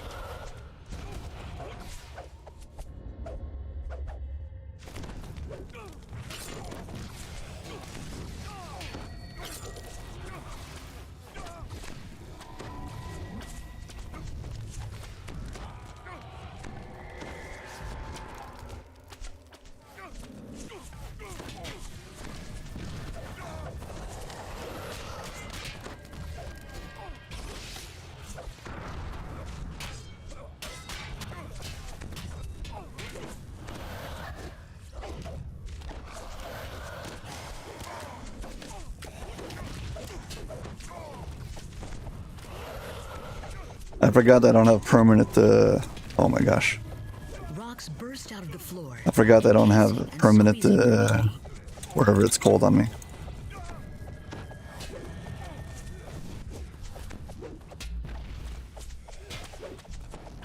Please don't.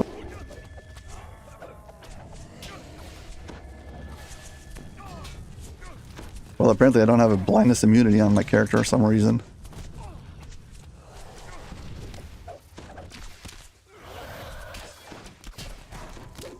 Maybe because they debuffed me so much. I don't know.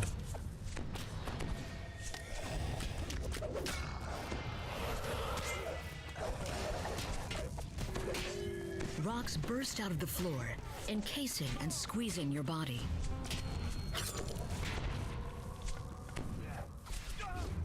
The bugged inferno makes this thing look even way more chaotic than it actually is. And it is chaotic, trust me.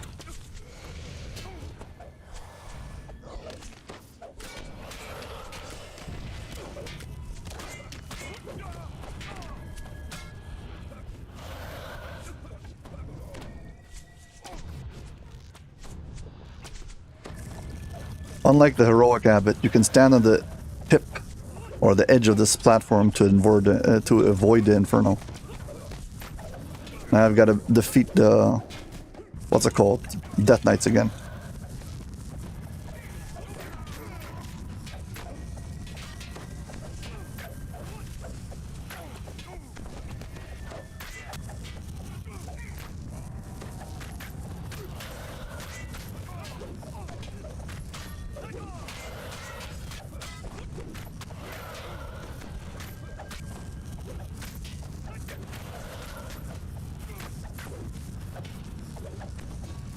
If I step inside of that blue goo for too long, I start taking massive amounts of damage and I'll die. So that's why I'm slowly circling backwards around this arena, keeping an eye on my constitution that it doesn't go too low.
Well, chipping away at their health. They're almost down.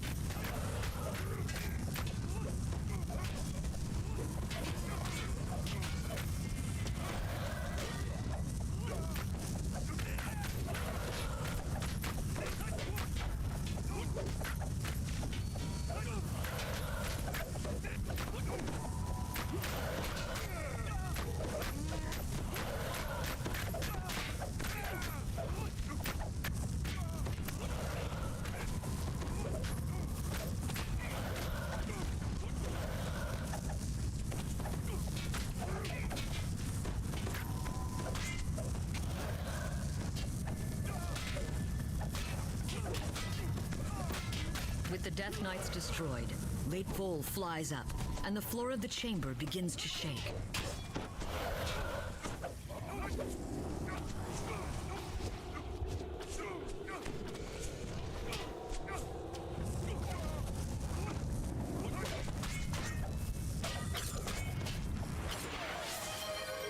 Hey, thanks for the follow.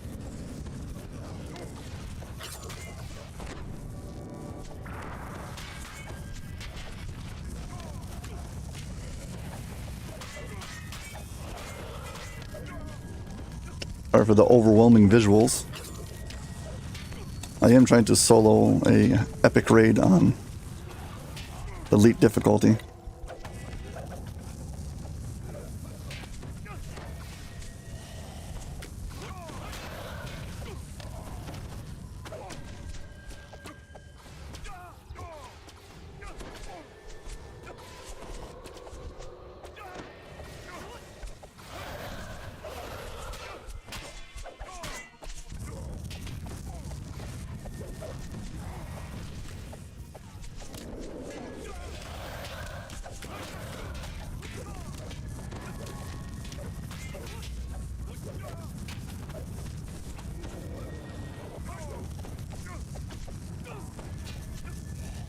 Rocks burst out of the floor, encasing and squeezing your body.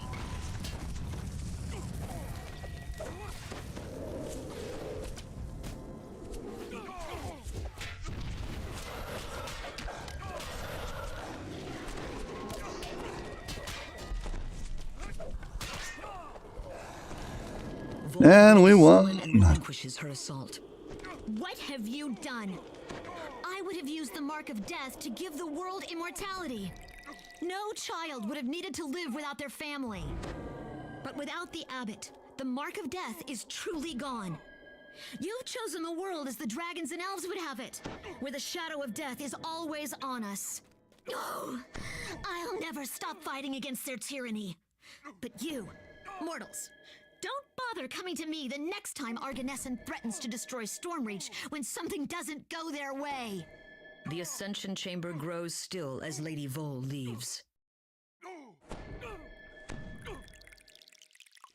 Got this bug that I can't get off now. And the only way to get it off as well, I guess I can kill my character. Might be easier said than done.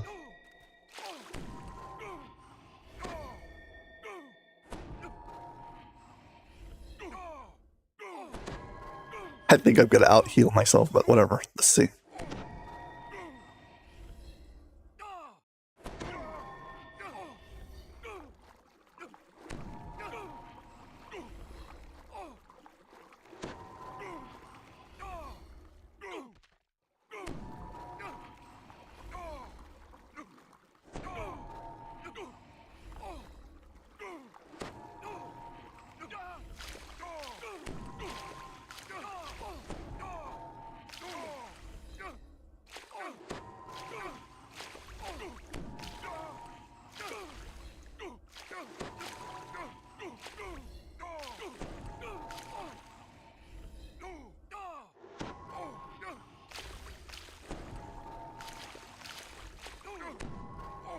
Won't even let me get out of the water.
No, this isn't very fun. This is what happens when you make a character too survivable. You take off like all of my constitution items.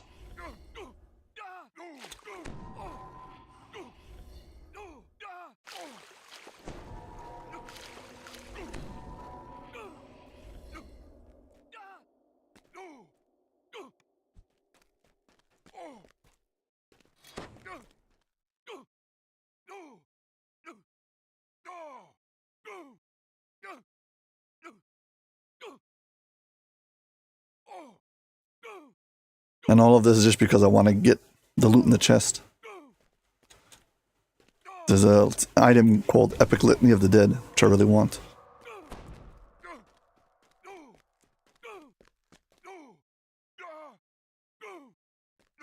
Hey, that's ticking. I can try to see if the rest shrine will work. It keeps on interrupting.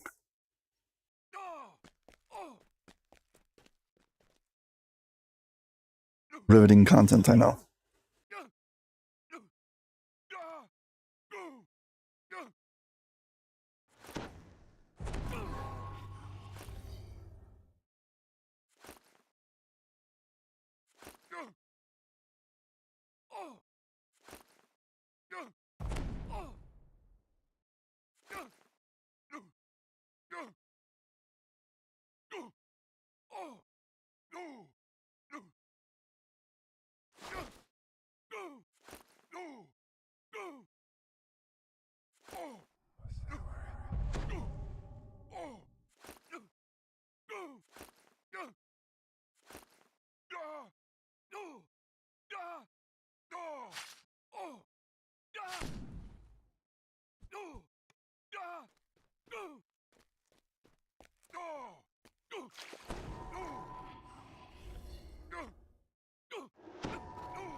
Bard song should be off in any moment.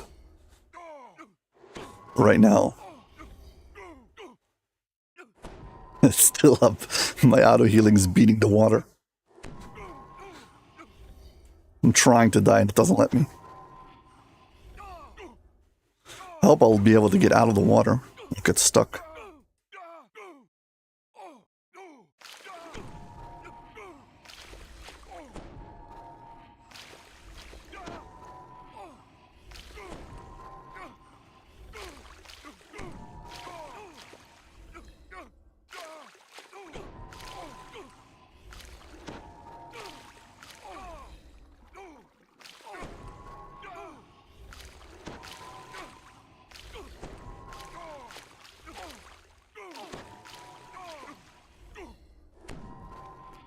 I guess this side you can climb up on. Those sides you can't. I guess we try to die here. Okay, 12 more seconds. And my auto healing, my annoying auto healing will stop healing me.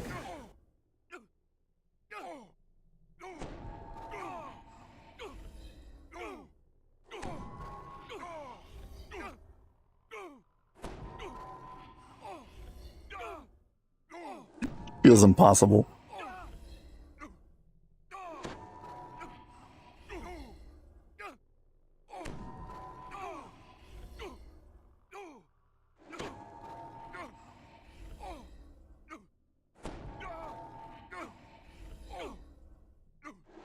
One of my abilities on my epic destinies apparently is triggering it that every time I fall below 40% health, I automatically start healing up really fast.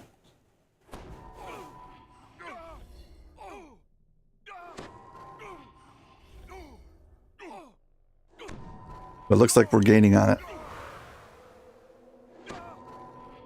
Oh, I've had it that many times auto heal is a major problem.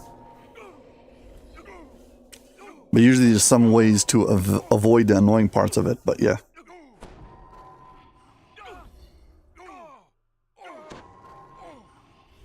Hey, and this is their fault. This bugged the manifest zone that doesn't get cancelled. They fixed one bug, but they didn't fix both of them. And the thing is, I can't log back out and log back in. There's a good chance it will kick me out of the raid. I mean, to be honest, the vast majority of the chances is that this chest is going to have no named loot, and that's it. But on the small chance that there is named loot, and I do get another Epic Litany of the Dead, I'll be very happy. It would be totally worth it. So I get myself another Profane +2 augment. How much time did this raid take anyway? The raid took 20 minutes. Not bad.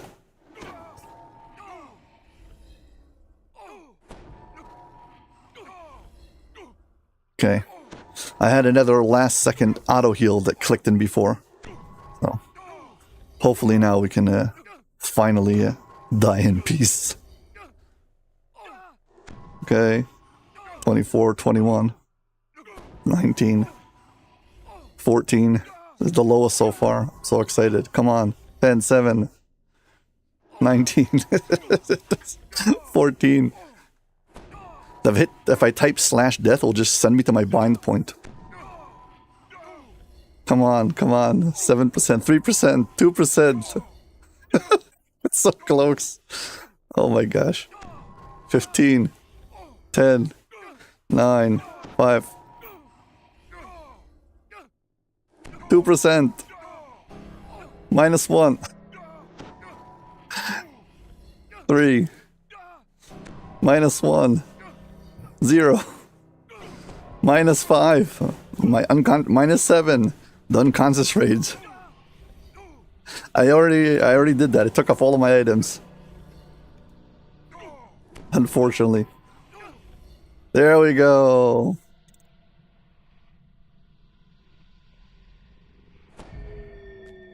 Yay, I killed myself. This is so stupid.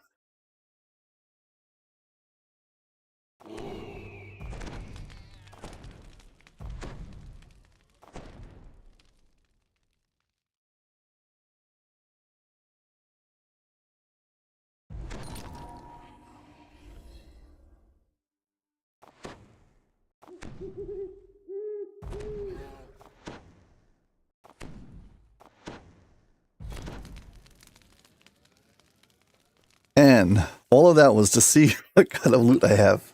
Come on. And Epic Litany of the Dead! See, it was totally worth it.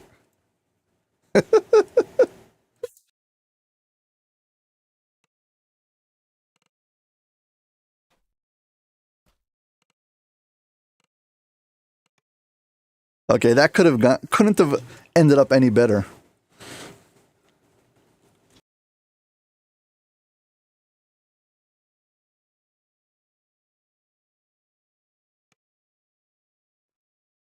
Okay. Most importantly, when you finish a raid, don't forget to turn in your raid.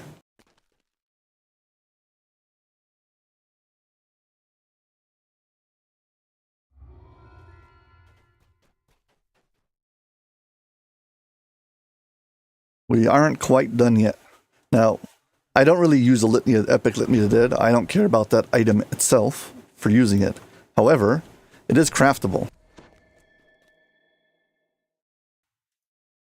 Thank you, thank you. And we are going to head over to the Hall of Heroes.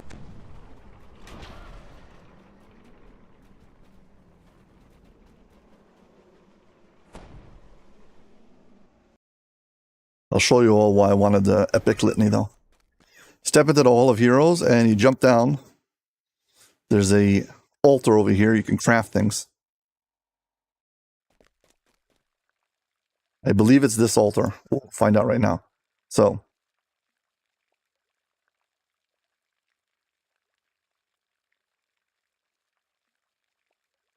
Epic Litany of the Dead. One of the abilities it has, it says Epic Litany of the Dead ability bonus. It gives a +2 profane bonus to all abilities. It's also +4 attack and damage, which is also not bad at all. And you can add 2 slots to it. So, pretty good item. But I'm going to take it. I think it's here. You need Epic Litany. You need 50 Threads of Fate. This comes from completing raids. And an Empty Soul Vessel.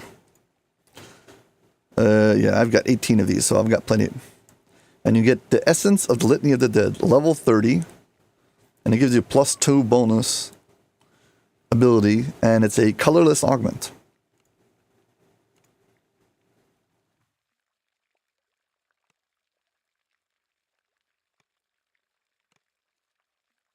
There you go. Essence of the Epic Litany of the Dead, +2 ability bonus, profane, and it is bound to account. So while the item itself is bound to character, this is bound to account. I had until now only one of them. Well, now I have 2. So I can have multiple characters using it. And there we go. Well, folks, I think it's been a successful stream. We're going to call it here. So yeah, probably Wednesday, same kind of time. Well, as always, thank you very much. Thank you all for being guests on my show, Ask Aldbar DDO Live. I hope you enjoyed it. And hope to see you all in my next live stream. Take care. Bye.